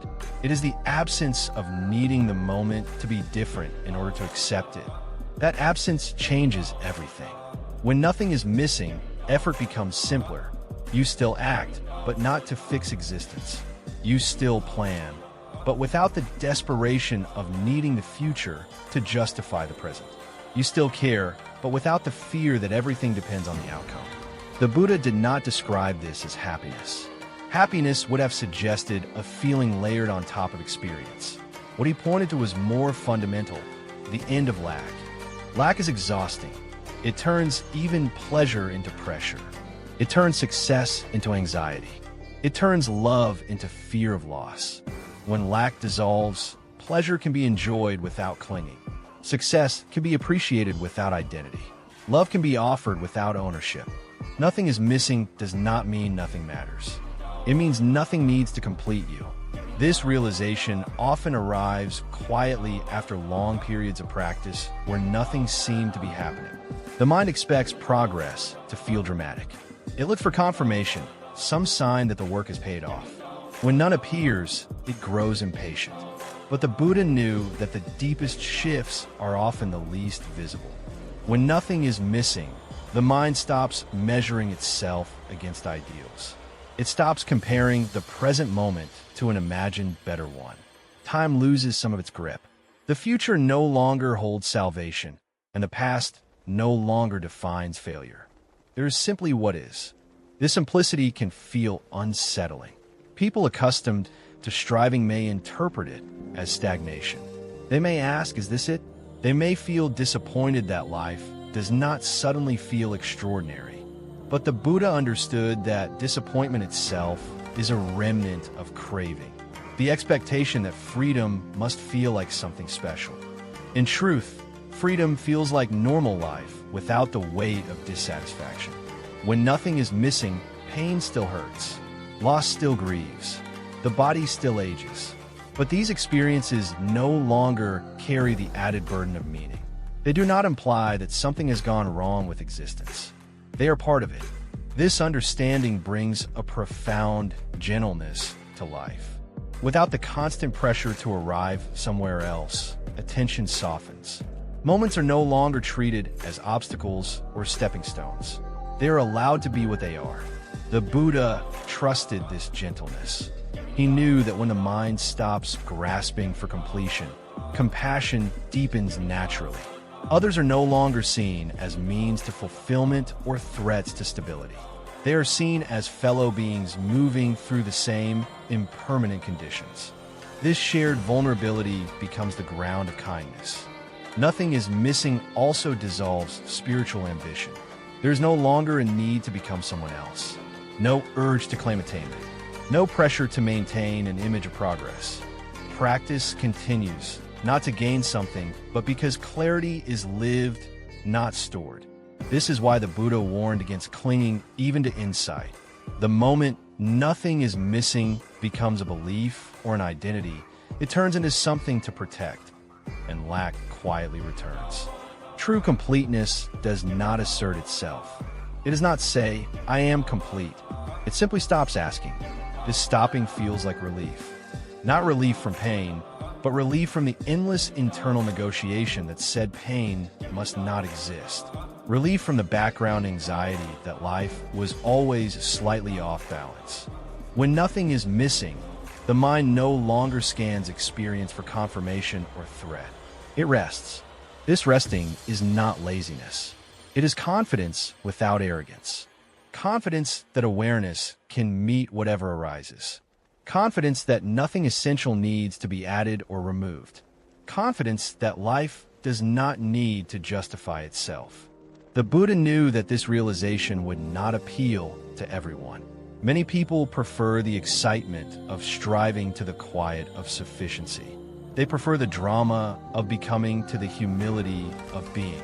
But for those who reach this point, something irreversible happens. The idea that happiness is somewhere else loses its power. The belief that peace depends on conditions weakens. The sense that life is fundamentally lacking dissolves. What remains is not a feeling, but a fact. This moment does not require improvement in order to be lived. This does not mean one stops improving things where improvement is needed. It means improvement is no longer driven by inner deficiency. Action becomes cleaner. Motivation becomes simpler. Effort becomes appropriate rather than compulsive. The Buddha described this not as fulfillment, but as cessation, the cessation of craving that manufactured lack. When craving ends, lack ends. When lack ends, the search ends. When the search ends, life begins to reveal itself as it always was. Not perfect, not ideal, but complete. This is why the Buddha did not promise happiness. Happiness would have implied something to gain. He pointed instead to the moment when the question of gain falls away. When nothing is missing, there is no need to hold on to life or push it away. There is no need to demand meaning or escape discomfort. There is only this, unadorned, impermanent, alive. And that is enough, not as a philosophy, not as a consolation, but as a lived truth that quietly frees the mind from the burden of always needing more. This is the unexpected gift at the heart of the path. Not that life gives you what you want, but that you finally see that life was never lacking what you needed. There comes a moment on the path that does not feel like a breakthrough. It does not arrive with certainty, light, or celebration. In fact, it often feels so ordinary that the mind almost dismisses it. And yet, it changes everything. It is the moment when the question, what am I still lacking, quietly dissolves. Nothing is missing. This realization does not shout. It does not argue its case. It does not try to convince. It arrives the way evening arrives, slowly, without effort, without announcement. One moment, the search is still operating in the background. The next, it is simply not.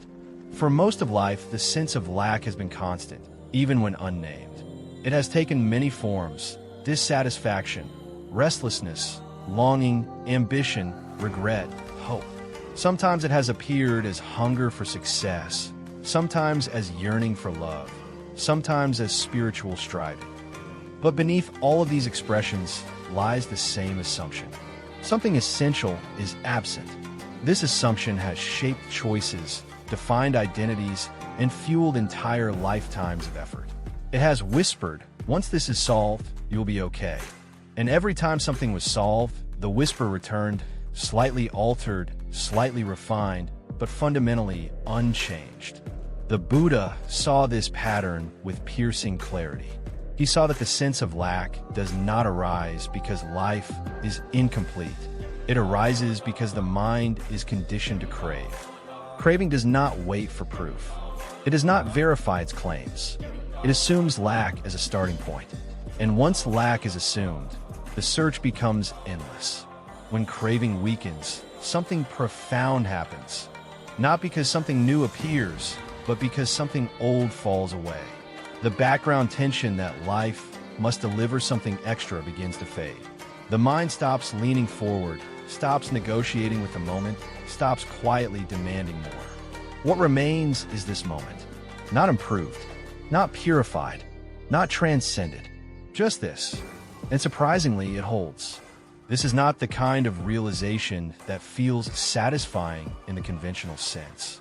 Satisfaction implies that a desire has been fulfilled. But here, desire itself has loosened. There is no surge of pleasure, no emotional confirmation. Instead, there is a subtle relief, the relief of no longer needing the moment to justify itself. When nothing is missing, effort does not disappear. Life still requires action. The body must be cared for. Work must be done. Relationships must be tended. But effort is no longer driven by deficiency. It is no longer fueled by the belief that something is wrong with the present. Action becomes cleaner. There is no internal argument saying, this must lead somewhere. There is no desperation hidden inside motivation. There is no pressure to turn experience into proof of worth. This does not make life passive. It makes it precise. The Buddha did not describe this state as fulfillment or completion, because those words suggest an endpoint. What he pointed to was the ending of a false question, the question of lack. When that question ends, the search ends with it. This can feel anticlimactic. Many people expect awakening to feel extraordinary. They imagine that when the path matures, life will feel brighter, lighter, more joyful than ever before. When that does not happen, they feel confused or disappointed. But disappointment itself is revealing. It shows that the mind is still comparing the present to an imagined future. It shows that craving has simply taken a subtler form. The expectation that freedom must feel special is itself a remnant of the belief that something is missing now. When nothing is missing, comparison loses its grip. There is no internal scale measuring how this moment ranks against others. No background anxiety asking whether this is enough. No hidden urgency to improve the experience before it slips away. Time loosens. The future no longer carries salvation. The past no longer carries accusation. The present no longer feels like an obstacle. This does not mean memory disappears or planning stops. It means they no longer dominate identity. The mind can remember without regret, plan without anxiety, and be present without effort. The Buddha trusted this simplicity. He did not decorate it. He did not dramatize it. He did not turn it into a promise because he knew promises would distort it. When nothing is missing, even suffering changes character. Pain still hurts. Loss still grieves. Fear still arises. But these experiences no longer carry the implication that life has failed. They do not point to an error in existence. They are understood as part of a living process, not as evidence of deficiency. This understanding softens the heart. Without the belief that something must be fixed before life can be acceptable, compassion deepens naturally. Others are no longer seen as obstacles or solutions. They are recognized as beings navigating impermanence, just as you are. There is less judgment, less impatience, less urgency to correct. Nothing is missing does not make life easier. It makes it kinder. It also dissolves spiritual ambition. There is no longer a need to reach a higher state, maintain an image of progress, or claim insight. The path does not end, but it no longer leads anywhere else. Practice becomes expression rather than pursuit. Attention remains. Ethics remain. Care remains. What disappears is the idea that these are steps toward completion. The Buddha warned that even this realization could become an object of clinging if misunderstood. The moment nothing is missing turns into an identity. I have arrived. Lack quietly returns in disguise. Pride replaces craving. Comparison reappears. The search resumes under a new name. True completeness does not assert itself. It does not announce arrival. It simply stops asking. This stopping feels like rest. Not physical rest, but existential rest. The rest of no longer carrying the burden of justification. Life no longer needs to prove itself. You no longer need to earn permission to be here. This rest is subtle. It does not overwhelm the senses. It does not intoxicate the mind. It is easy to overlook because it does not demand attention. But once known, it cannot be fully unknown. Even when old habits return, something has shifted. The belief in lack no longer feels solid. The search no longer feels convincing. There's a quiet memory, not intellectual, but embodied, that this moment does not need to be completed. The Buddha did not promise happiness because happiness implies acquisition. He pointed instead to the ending of the belief that acquisition is necessary.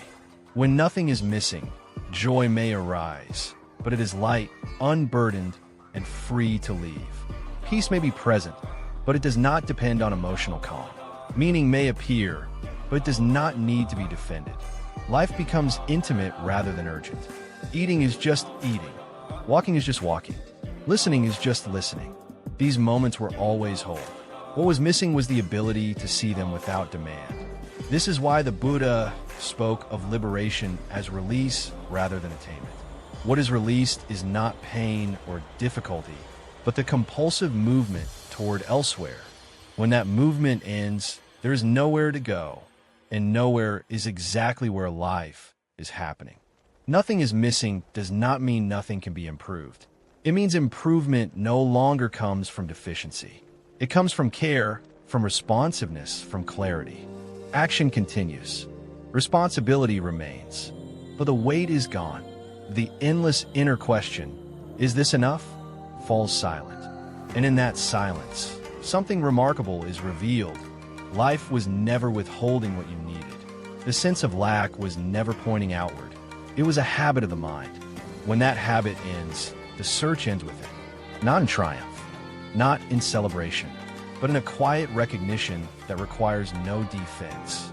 This moment does not need to be different in order to be lived. And that, without promise or reward, is the freedom the Buddha trusted. Not because it feels good, but because it is no longer based on illusion. Nothing is missing. For most of their lives, people chase happiness as if it were the destination. They organize their days around it, their decisions around it, their identities around it. Happiness becomes the justification for effort, the measurement of success, the proof that life is going well. And yet, the closer happiness is pursued, the more elusive it becomes. This is not because happiness is rare, but because it is misunderstood. Happiness, when chased directly, turns into pressure. It becomes something that must be achieved, protected, and sustained. The mind begins to monitor itself constantly. Am I happy enough? Why am I not happier? What is wrong with this moment? In this way, the pursuit of happiness quietly undermines itself. What is rarely noticed is that happiness appears most naturally when it is no longer required. When craving fades, when struggle softens, when the belief that something is missing dissolves, happiness sometimes shows up, not as a goal fulfilled, but as a byproduct of ease. This is the paradox at the heart of the path. Happiness is not the result of getting what you want. It is the result of no longer needing experience to validate you. When happiness is treated as a goal, it becomes conditional. It depends on circumstances aligning. It depends on the body feeling good, the mind feeling calm, relationships functioning smoothly, and plans unfolding as expected. Because none of these conditions are stable, happiness remains fragile. When happiness arises as a side effect, it is lighter. It does not demand continuity. It does not insist on permanence. It is free to come and go without being defended. This freedom is what keeps it from turning into suffering. The mind accustomed to striving often finds this disappointing. It expects happiness to feel more intense, more dramatic, more confirming. When happiness arises quietly, without excitement or certainty, it may even go unnoticed. But this quiet happiness has a different quality. It does not intoxicate. It does not distract. It does not require protection. It feels more like warmth and fire. The mistake most people make is assuming that happiness must feel extraordinary to be real. They dismiss subtle joy as insignificant. They overlook contentment because it does not shout. They undervalue peace because it lacks drama. But the path reveals that what is dramatic is rarely stable. Intense happiness often comes paired with intense fear, the fear of losing it. Subtle happiness comes paired with trust, the trust that nothing essential depends on its continuation. When happiness is a side effect, it no longer carries expectation. There is no demand that it stay, no disappointment when it fades, no urgency to recreate it. It is welcomed when present and released when gone. This relationship changes everything. Happiness no longer defines the quality of life. Understanding does. Understanding that pleasure is impermanent. understanding that pain is not personal failure, understanding that peace does not depend on emotional comfort. With this understanding, happiness becomes optional, not essential. And when something becomes optional, it becomes free. This is why happiness cannot be commanded. It cannot be scheduled, optimized, or guaranteed. Any attempt to control it turns it into an object of grasping, and grasping suffocates it. The irony is that when happiness is no longer demanded, life becomes more hospitable to it. Moments that once felt neutral begin to feel quietly satisfying. Ordinary activities, walking, eating, listening, carry a simple pleasure that does not ask for more. Gratitude arises without being cultivated. Joy appears without reason. Not because life has improved, but because resistance has lessened. This kind of happiness does not erase pain. It coexists with it. A person may feel grief and still feel grounded. They may face difficulty and still feel content. They may experience loss and still sense a quiet okayness underneath. This confuses those who equate happiness with emotional positivity. They assume happiness and pain cannot coexist. But this assumption belongs to a mind that treats happiness as a feeling to maintain, rather than a byproduct of freedom. When happiness is a side effect, it does not need to be pure. It can exist alongside sadness without contradiction. It can appear in the middle of uncertainty without resolution. It can flicker briefly and leave without loss. This makes it honest. Another misunderstanding is the belief that happiness as a side effect makes life dull. People fear that without chasing happiness, life will lose its color. They imagine a flat existence devoid of passion or excitement. But what actually disappears is compulsion, not vitality. Without compulsion, experiences are felt more directly. There's less filtering, less anticipation, less internal commentary. Sensations become clearer. Emotions become more transparent. The present moment becomes richer, not poorer. Intensity may decrease, but intimacy increases. The highs are less extreme. The lows are less overwhelming. Life becomes more inhabitable. This is not the happiness of entertainment or achievement. It is the happiness of alignment, the feeling that you are not at war with what is happening. Alignment does not feel like triumph. It feels like relief. And relief, unlike excitement, does not demand repetition. Happiness as a side effect also dissolves comparison. When happiness is a goal, people measure themselves against others. They compare lifestyles, achievements, emotional states. Someone else's joy becomes evidence of one's own lack. When happiness is incidental, comparison loses relevance. There is no internal scoreboard. One person's joy does not threaten another's peace. Life is not a competition of feelings. This shift fosters generosity. Without the pressure to secure happiness, people become more available. They listen more fully. They give more freely. They are less guarded. Relationships deepen because they're no longer used to fill inner gaps. Happiness arises naturally in such conditions, not because it is pursued, but because openness allows it. This also explains why forced positivity feels hollow. When people try to be happy, they often suppress parts of their experience. They deny grief, ignore fear, and reject anger. This creates inner division. Happiness becomes an act rather than a state. Happiness as a side effect does not require suppression. It arises from wholeness, from allowing the full range of experience without insisting on a particular mood.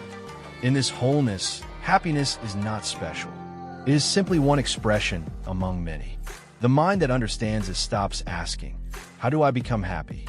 It begins asking, "What am I resisting right now?" As resistance softens, happiness may appear, or it may not. Either way, the mind remains at ease. This ease is what makes happiness trustworthy when it does appear, because it is no longer needed. The paradox is complete. The moment happiness is no longer necessary, it becomes possible, not as an achievement, not as a promise fulfilled, but as a gentle companion that visits when conditions allow and leaves without taking anything with it. This is why happiness was never offered as the goal. A goal creates pressure. Pressure creates striving. Striving creates suffering. Happiness as a side effect creates none of these. It appears in a life that is no longer demanding to feel good in order to be okay. And in such a life, happiness, when it comes, is simple, quiet, and free. Not because it has been secured, but because nothing depends on it. This is the kind of happiness that does not betray you when it fades, because it was never asked to save you in the first place. And that is why, paradoxically, it is the only kind that can be trusted. Near the end of the path, a realization dawns that reshapes everything that came before it. The Buddha's silence was not absence, it was care. For a long time, this silence feels puzzling, even unsettling. Why would a teacher who saw suffering so clearly refuse to offer comfort in the form people wanted most? Why would he not promise happiness, certainty, or a final assurance that everything would turn out well? Only when the journey has matured does the answer reveal itself, not as an idea, but as recognition. Any promise would have been a burden. The Buddha understood the weight of words. He knew that what people long for most is not truth, but reassurance. Not freedom, but certainty. And he knew that certainty, when offered prematurely, becomes another object of attachment. Promises soothe the mind temporarily. Silence invites the mind to see. If the Buddha had promised happiness, people would have clung to the promise rather than investigating their suffering. They would have measured themselves against an imagined outcome. They would have waited for a future moment to redeem the present. Silence prevented that waiting. By refusing to answer the question people kept asking, "Will I be happy?" the Buddha redirected attention to the only place where liberation could occur, the present experience of suffering and its causes. This redirection was not harsh. It was precise. He did not say, "You will not be happy." He did not say, "Happiness is wrong." He simply declined to make happiness the point. That refusal protected the teaching from becoming another transaction. Human beings are deeply transactional. We trade effort for reward, obedience for approval, sacrifice for outcome. If liberation had been framed as a prize, the path would have become a bargain. I will practice if you guarantee happiness. The Buddha saw that this bargain would fail, not because people are insincere, but because the bargaining mind cannot be freed by being satisfied. It must be understood. Silence was the Buddha's way of refusing to collude with misunderstanding. He knew that the mind asking for guarantees was the same mind creating suffering. To satisfy, it would have been to strengthen the very mechanism that needed to be seen through. Compassion, in this light, is not about giving people what they want. It is about not giving them what would harm them. The Buddha's silence forced people to confront their own expectations. It exposed the assumption that life owes us a particular emotional experience. It revealed how deeply the craving for happiness was intertwined with fear, control, and resistance. Without silence, these patterns would have remained hidden. With silence, they became unavoidable. Many people initially mistook this silence for indifference. But indifference avoids engagement. The Buddha did not avoid. He walked with people through their pain. He listened. He taught. He responded skillfully to each situation. What he did not do was offer false comfort. False comfort would have delayed liberation. The Buddha understood that suffering is not ended by being reassured. It is ended by being understood. And understanding cannot be handed down as a conclusion. It must arise from seeing. Silence creates space for seeing. In that space, questions transform. Instead of asking, "What will I get?" the mind begins to ask, "What am I doing right now that creates suffering?" Instead of demanding outcomes, attention turns inward toward processes. This shift is the heart of the path. The Buddha's silence also protected people from spiritual comparison. If happiness had been promised, those who still suffered would have felt deficient. They would have assumed they were practicing incorrectly or lacking merit. Shame would have replaced curiosity. By refusing to define success emotionally, the Buddha made room for honesty. Pain could be acknowledged without self-judgment. Confusion could be admitted without failure. progress could occur without performance. This is a rare form of kindness. Silence also preserved humility. Any description of final happiness would have become a standard, an image people try to match. They would have measured themselves against it, either inflating themselves or diminishing themselves accordingly. The Buddha refused to create such an image. He knew that the moment freedom is imagined, it becomes an object. And the moment it becomes an object, it is pursued. And the moment it is pursued, suffering returns. Silence kept freedom unobjectified. It allowed liberation to be discovered rather than defined. Over time, practitioners come to see that the Buddha did not withhold answers because he lacked them. He withheld them because answers would have been misused. What people wanted was certainty about the future. What they needed was clarity about the present. Silence delivered that clarity by refusing to distract. There's another layer to this compassion that becomes visible only later. The Buddha trusted people. He trusted that human beings, when given honest tools and space to observe, could discover truth for themselves. He did not infantilize them with guarantees. He did not manipulate them with promises. He treated them as capable of insight. This trust is rare. Most authority figures rely on control. Promises create dependence. Silence creates responsibility. It returns agency to the individual. It says, look for yourself. The Buddha's silence was an invitation to maturity. As the path deepens, the silence itself becomes instructive. It teaches that not every question deserves an answer. Some questions dissolve when their underlying assumptions are seen. The question, will I be happy, fades when the belief that happiness must be guaranteed fades. What replaces it is not despair, but relief. Relief from the burden of expectation. Relief from the pressure to arrive. Relief from the belief that peace must be secured. In this relief, something profound becomes obvious. The Buddha never abandoned anyone to uncertainty. He simply refused to replace one illusion with another. He did not say, trust me. He said, look at craving. Look at resistance. Look at impermanence. Look at suffering. And then notice what happens when these are seen clearly. Silence made this noticing possible. Only after walking far enough does one realize that the silence was not empty. It was full of respect, full of confidence, full of compassion that did not seek to impress. The Buddha did not promise happiness because happiness would have been too small. He offered something quieter and more enduring. Freedom from a need to be promised anything at all. When this freedom is tasted, the silence finally makes sense. It was not withholding. It was pointing, not toward a future state, but toward the ending of a misunderstanding. The misunderstanding that life ends in satisfaction. The misunderstanding that peace must feel a certain way. The misunderstanding that truth can be packaged as reassurance. The Buddha's silence dismantled these misunderstandings gently, patiently, without force.